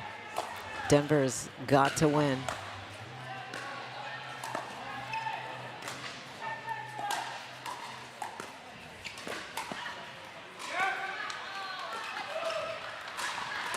ATP defended. And then Fleegs beats him down the line. Really smart. Great shot. Good footwork by Scott to come back and then to be able to get Rich behind him. That's a lot of movement, hard to shift. It's a really good first game. Okay, Denver wins the first.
Game 2, time in, 0-0-2.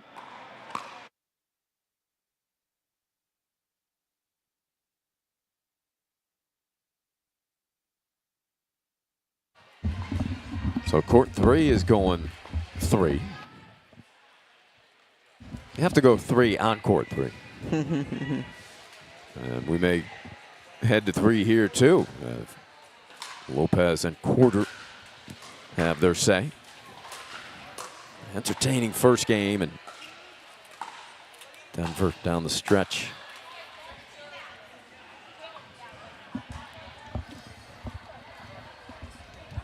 So the Iconics, if they can pull out court 3, continue this success here, this will get very interesting.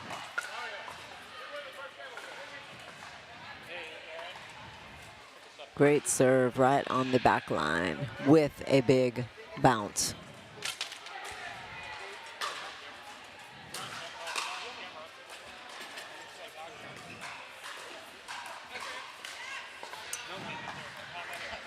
Fleegs isn't that fast.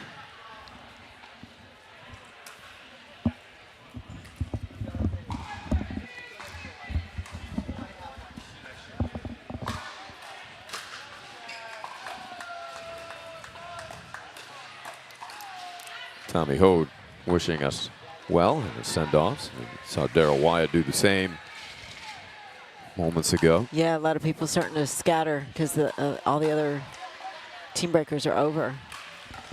Planes to catch, I'm sure. Wow, what a shot by Fliegelman. Great ball. Almost took out Brad Evenson.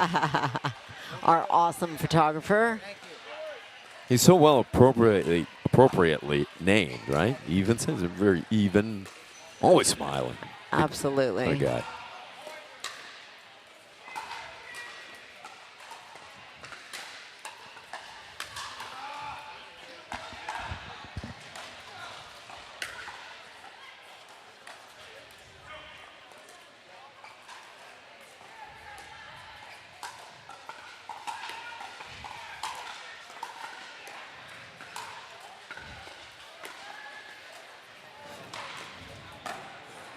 Point.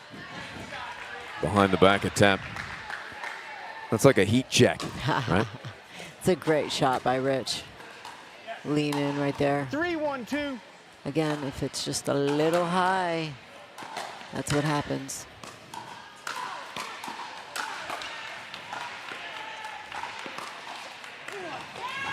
Wow.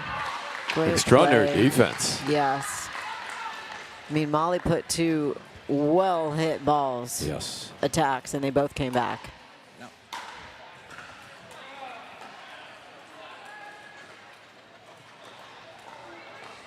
4-1-2.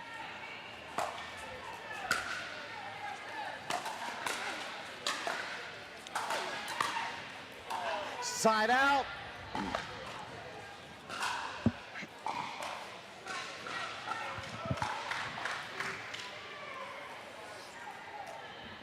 1-4-1. 3-point advantage, Houston. Point. Great drive. A lot of roll and dip on that ball as it comes over the net. 2-4-1.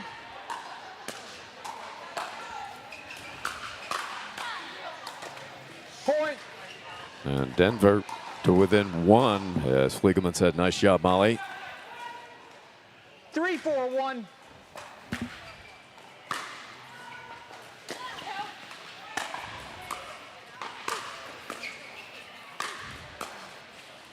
Great reset.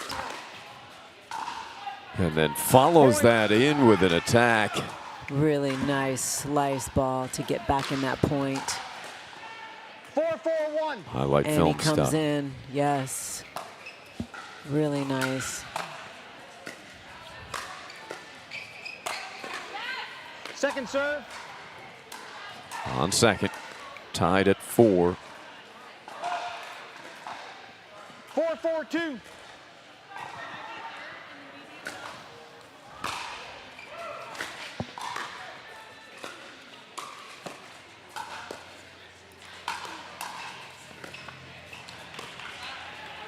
That's in. Fliegelman calls it.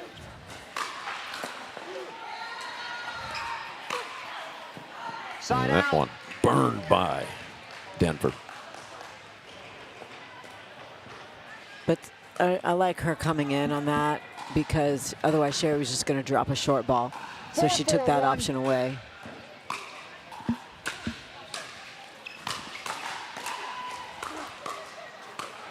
Good get. Second serve. She wanted that one. Yes, he did.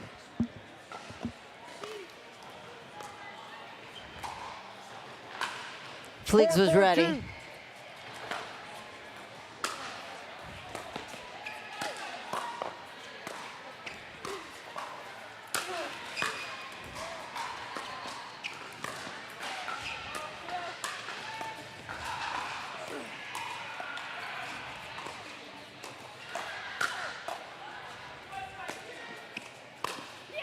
ATP. Great point. Quarter pounder. She knew she nailed it. She started the before it even landed. Great shot. Coming to you, Molly. Just a little too much angle on that Coming to you, one. Molly. But just to still No, be it's in coming that to her. point. 5-4-2.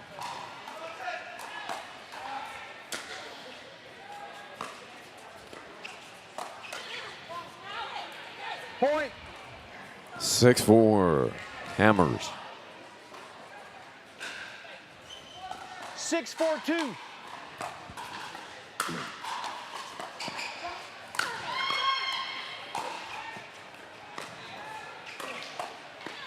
Point.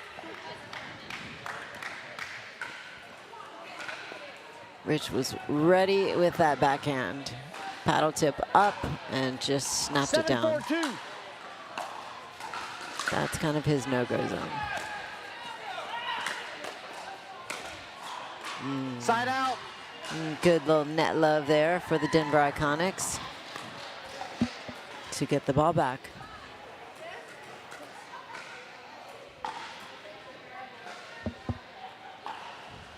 4-7-1.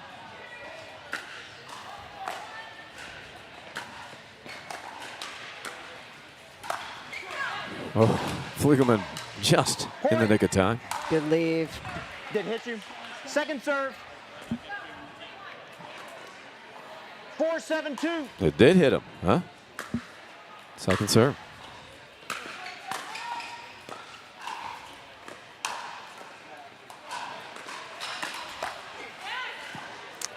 Side out. Yeah, that's tough. And the ball's high and pace, cross court. 7-4-1. It's tough to handle for your partner.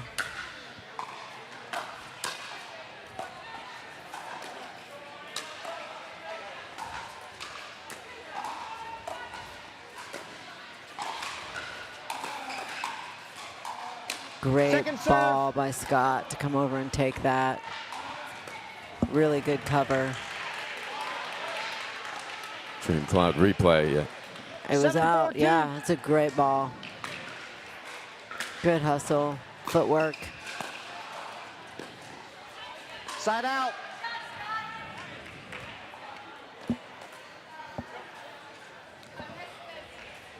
Four, 7-1.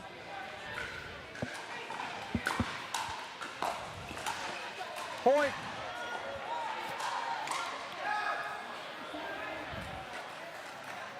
This is the area in the first game where Denver made a run.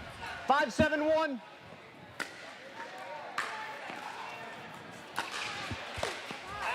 Point. And here come the Iconics again.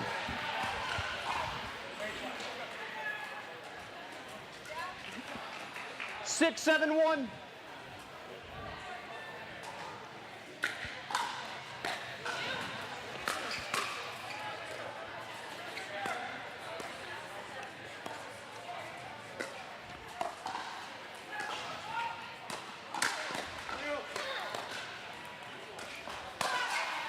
Oh, unfortunate for Quarter. That ball ricocheted all the way to the opposite side and out of bounds. I think that was going to be a winning attempt. 7-7-1. We're tied at 7. Gets baseline.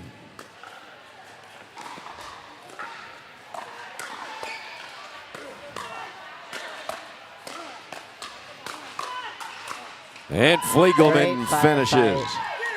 Wow, great firefight. Just amazing to me how many hard balls are hit and they come back. It is. All 4 of these players playing exceptional 8-7-1. defense as well as offense. Denver first lead of the second.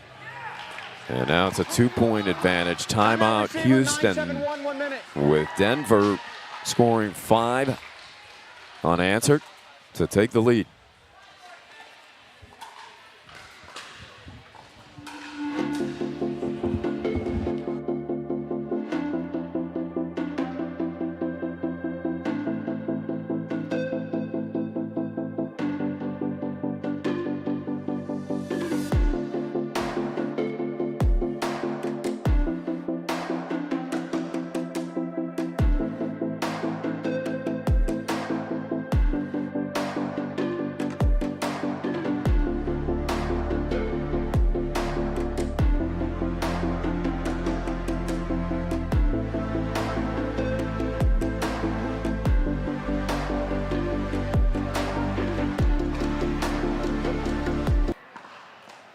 Time in. 9-7-1.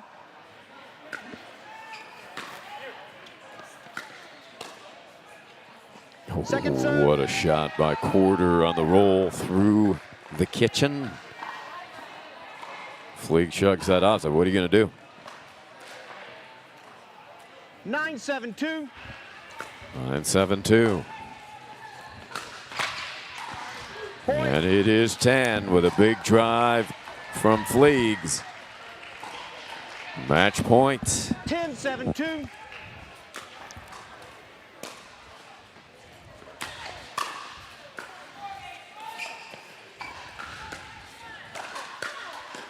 Carter able to finish. Great match. The two-hander down by the Fate. Denver remains alive in the team battle. That was a great match. All 4 competitors playing very well. 11-9, 11-7. We will keep you up to date in the team battle. It is now 6-4 in favor of Houston in the battle for 3rd place bronze medal and 3rd place finish and prize money. We'll take a quick break and be back with an update on Court 3 momentarily.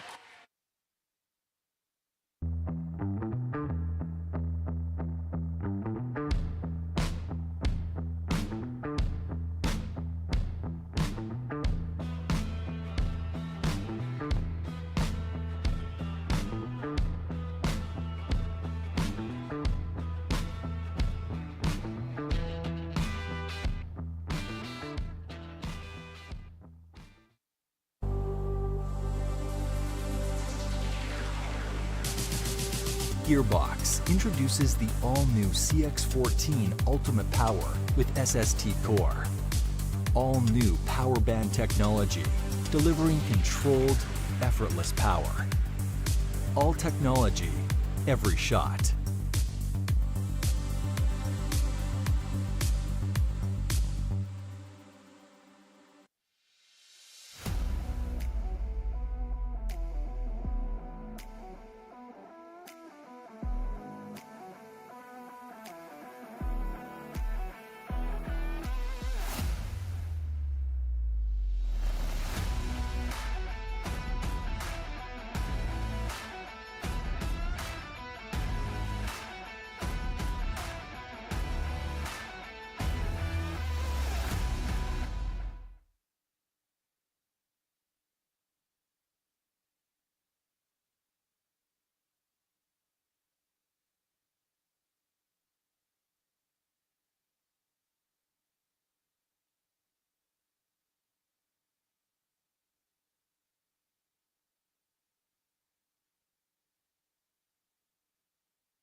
Okay, everybody, welcome back. We're going to cut over to court 3 right now because looks like we have a match point going on.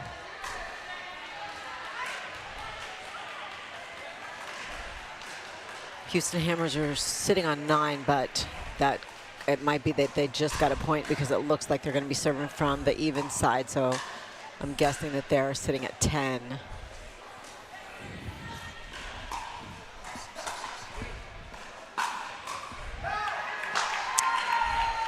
Okay, they don't win it there, so we got a second try on their paddle. 10-5-2.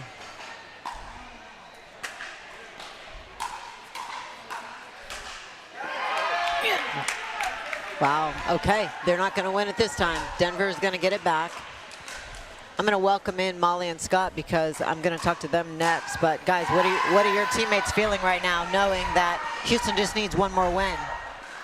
Do they know, first of all? What do you think? I think they know. Yeah? A little extra pressure. Definitely room behind Scott, but you got to keep it out of the middle. Okay. Can't put the ball in his forehand at this point.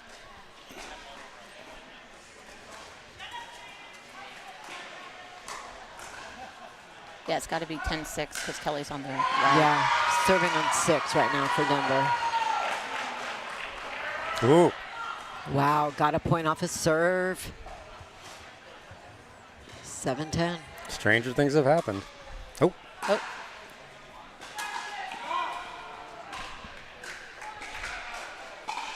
We still have it. 10-8. Got another point. And a timeout. Timeout. So, guys, while there's a timeout, let's go back to your match. What an outstanding match, you guys. You came in as Duper favorites, probably because you play together so much, and you guys have a great winning record. Molly, tell me a little bit about why this matchup works so well. Well, I think this matchup works because we get to practice together in Colorado, which makes a big difference. But I think we both distrust each other a lot, and we're gonna be out there till the end. And Scott's my legs right now. So well, Scott, look, they're just showing us another board right now. It looks like there's another potential hold going on. If you guys can. No, actually, they need to win this. They need to win this one to stay in it. Okay, so we got another timeout on this court, and we're going to come back to court 3, where it is 8-10.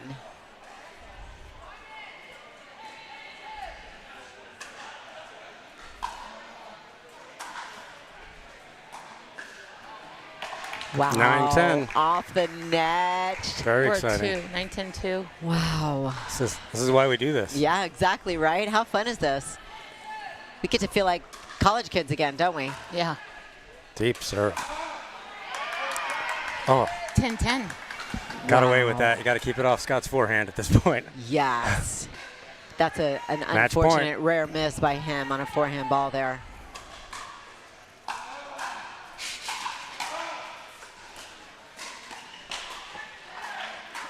Got it. Oh, it was right there. It was right on Kelly's paddle. I think she knows that as well. She doesn't miss that forehand often. Yeah. Okay, serving for the match on court 3 and court 8, guys. Wow. So Houston just needs one here.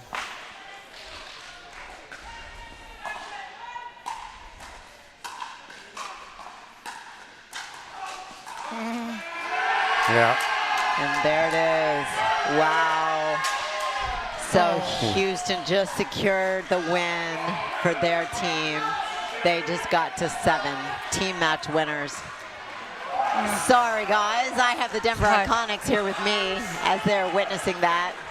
So, you know, no shame in walking away 4th place with an outstanding group of players here. There's a lot of teams that would love to be in your shoes, right? That's what we said to the team yesterday when we lost to Boca. There's 8 other teams that wish they were in our shoes. And, you know, we needed 21 hours to get our acts together, our heads together. And, you know, it was great to come out here and battle for 3rd today. Yeah, absolutely.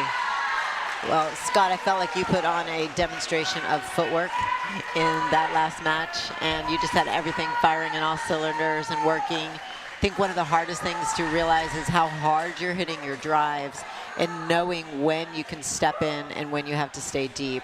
And that's a tough skill, but I felt like you guys really executed that really well today to allow you to get in to put some poaching balls away. Can you talk a little bit about what you're looking for that you know you're going to approach the non-volley zone line? Well, I hope the viewers really appreciated the high level of pickleball on all the courts. You know, today, again, you know, we dropped a tough one to Boca yesterday and realized we just lost to a better team that was playing at the top of their game. And same thing today. You know, like if we're going to beat Sherry and Rich, like everybody's going to play really good pickleball. And it's just going to come down to a few points here and there. Driving the ball to Sherry's right, to her backhand is always a good play because her forehand is so strong in the middle. And Rich's counters, you know, are just really tough. Yes. So we talked before the match about trying to play the alleys a little bit because that middle was going to be really tough, especially with Sherry leading in there. So I looked to drive, behind Sherry when I could. Yeah, well, it worked. Molly said you had to be her wheels today, but Molly, you still did an outstanding job playing through pain the entire weekend and being able to be as aggressive as you are, right? So a lot of times we tend to maybe get a little tentative, especially when we feel like we're not at our best, but man, you still brought it all day long, so congratulations to you as well. Thank you. That was a great win, you guys. I'm assuming they're going to want to send me out there to go talk to the Houston Hammers, but congratulations to the Denver Iconics for 4th place at the NPL 2024. Thanks, Amy. You did an amazing job this year. Yeah, thank you all year. You're the best. It was super fun to be with you guys. Okay, we're going to get a quick commercial break, and then we'll be back with an update.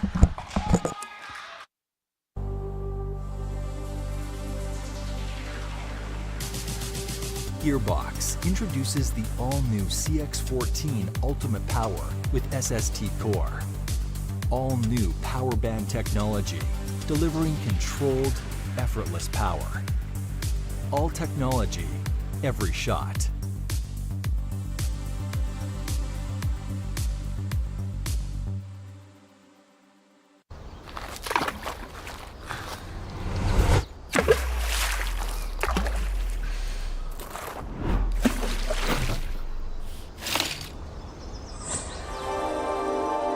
Less is more. Less is less beer.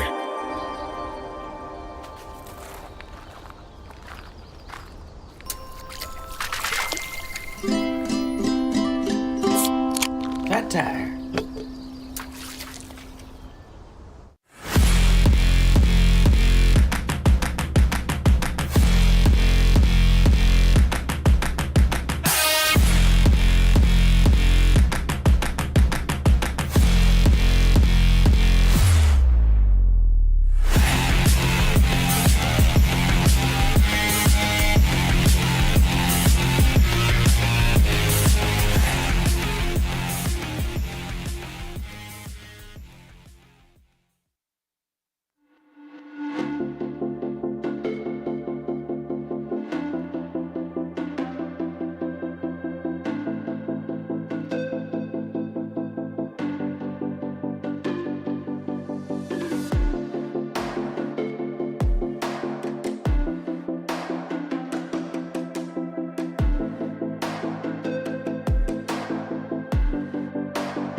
Hi, welcome back to NPL. I have the Houston Hammers with me.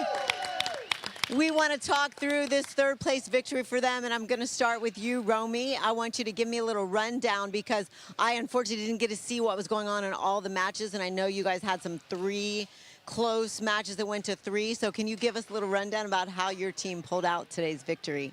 Thank you. Hey, number one, we were really resilient today because we had a tough defeat yesterday. And it was really tough on us physically, mentally, emotionally. And for these guys to come back out today and do what they did and win 2 matches within 60 seconds of each other, 11-10. I mean, that's pretty amazing to come back and do what they did. And we really appreciate everybody's effort here. And you guys were amazing. And we're proud of the Houston Hammers. And it was just amazing. And how proud are you as part of your ownership group of what this team has accomplished this year? Couldn't be more proud. And they actually, they bought the owners dinner last night. How about that? That's pretty good. Classy. Okay, I got to push you aside. Sorry, my friend. Amy, I want to talk to you for just a minute because you have such a unique perspective coming in, and you just played better and better as the year went and became a vital part of this team, not only as an owner but as a player. So can you tell me a little bit about your experience, first time NPL? I had an amazing time in the NPL. It was a great experience, and I feel like I did get better after every event, and I feel like our team got better as a team as a whole, gelling with each other and supporting each other, and that we just became like a one unit, and we became a family, really. Shared our losses together, shared our wins together, and had a great time on the court together. So it was a lot of fun. Absolutely. I can remember as a player last year thinking, I can't believe these aren't going to be my teammates next year. And so I'm sure you guys, are you all feeling that right now, right? Because you create such a family, right? And so it's hard to think about that. But what a great way to win, coming away with third place. And now we have Paul Bamundo, who is the CEO of NPL, with a nice presentation for the Houston Hammers. I think I'm here, right? You guys can hear me? All right.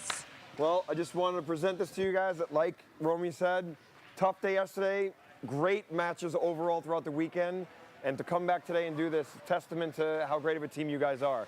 So here you go, and I was just curious if you could tell me what time it is.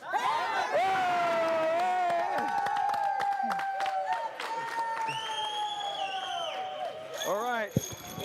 Hey, can I? I'm gonna get you your beers too. Bring in the beers. Where's everybody else? I got a fat tire. Oh yeah, go ahead. Good. I'll get you some beers. Look at, Amy does everything. So guys. Hey, what time is it? Hammer time! What time is it? Hammer time! Let's go! Beer? Drinking time. Beer time. Beer time. Congratulations.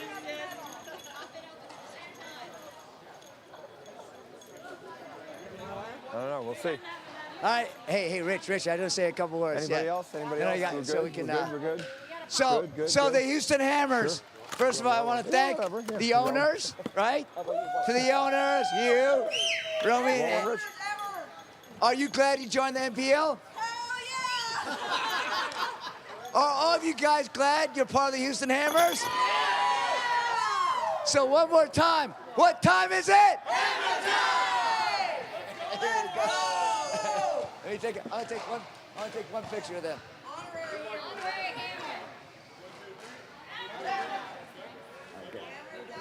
Yeah. What time is it? Hammer time! Good job. Bringing this lady out, or are you good? I'd be happy to celebrate her with you.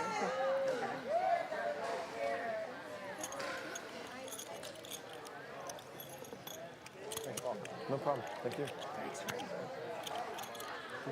Thank you. You're welcome.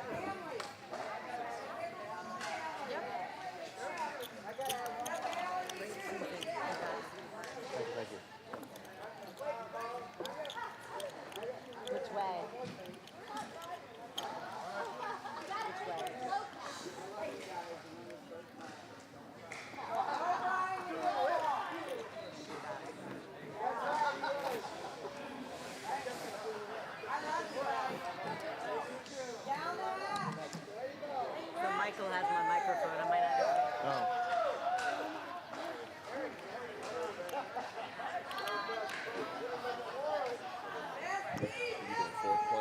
No, I'm going to give them to the owners for...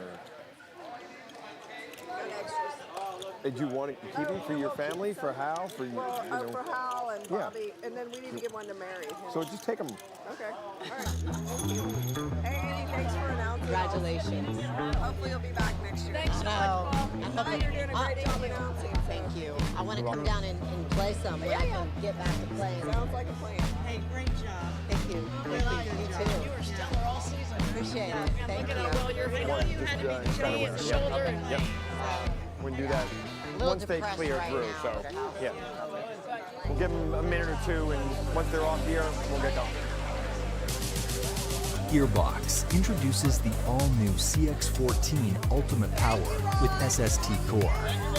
All-new power band technology, delivering controlled, effortless power. All technology, every shot. Sam, Natalie said she's going to have David Welch come to pick hers up tomorrow. Whatever, we could just leave him with Mitch, if whatever. And then Chris, we could give hers before she leaves, I guess.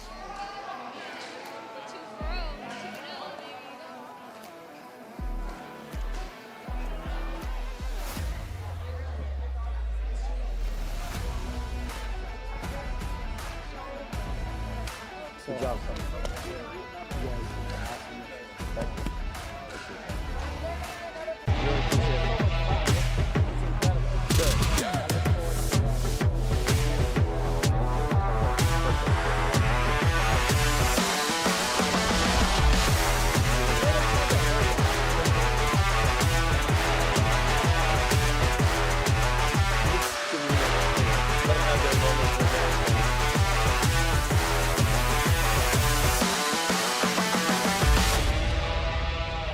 Do you want me to, what do you want my role to be here? Do you want me to talk about the award? Do you want me to just bring her on and then? No, you can like, I'll just talk about the award quick and then you guys talk.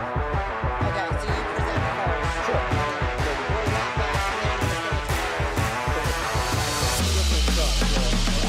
Like 10 seconds, 15 seconds.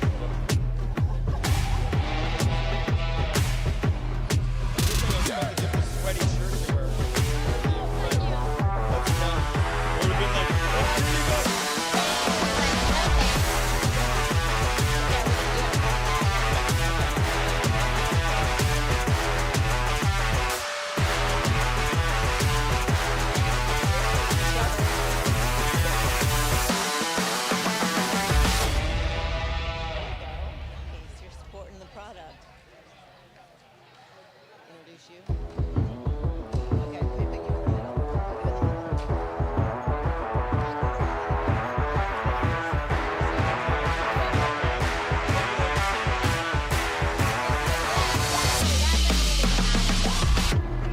I'll buy you a flat tire if you'll do that.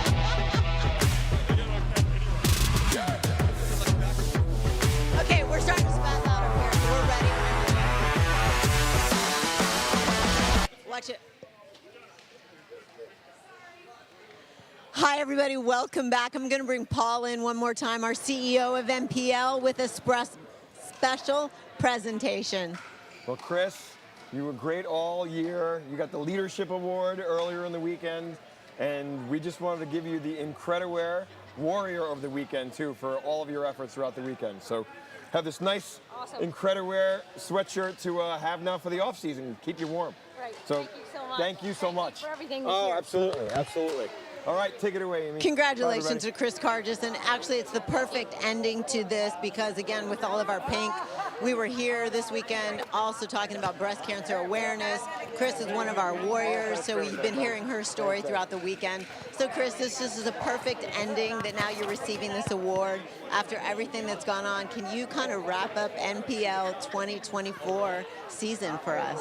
Wow, it's been a great season. I want to thank all the NPL staff, the incredible owners, and every player. This weekend was special for me because of breast cancer. It was an incredible honor to be here and the Leadership Award. Just a shout out to our team.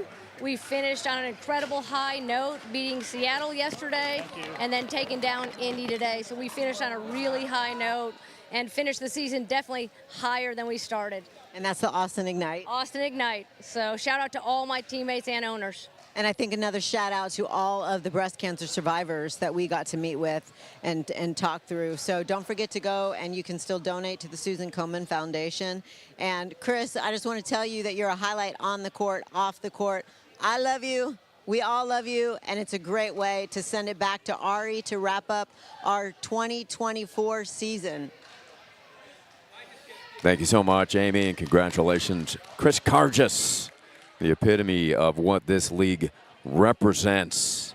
2024, what a great year it was. Congratulations to the Boca Raton Picklers, the 2024 DreamCloud National Pickleball League champions. We want to thank everybody involved. Co-founder Beth Bellamy, Michael Chen, Rick Witzkin, CEO Paul Bamundo, League Commissioner Stu Upson, VP Marketing and Events Sam Mogilner, Director of League Partnerships is Tom DiCaprio, Director Player Experience Julie Weston, Director Digital Marketing Danae Huff, Charlie Mullers, the Head of Operations, League Photographer Brad Evenson, Carmen Tiso, Sarah Easton, our production crew Drew Cornelius, Caleb Dang, Connie Brooks, Greg Root, Producer Director Seth Sherrick, Co-Director Zippy Benty, Tech Aaron Stanger, our producer Scott McAllister. For my partner Amy Yarbrough, this is Ari Shannock saying thanks for joining us throughout the 2024 season. I hope you enjoyed it. So long from Cincinnati.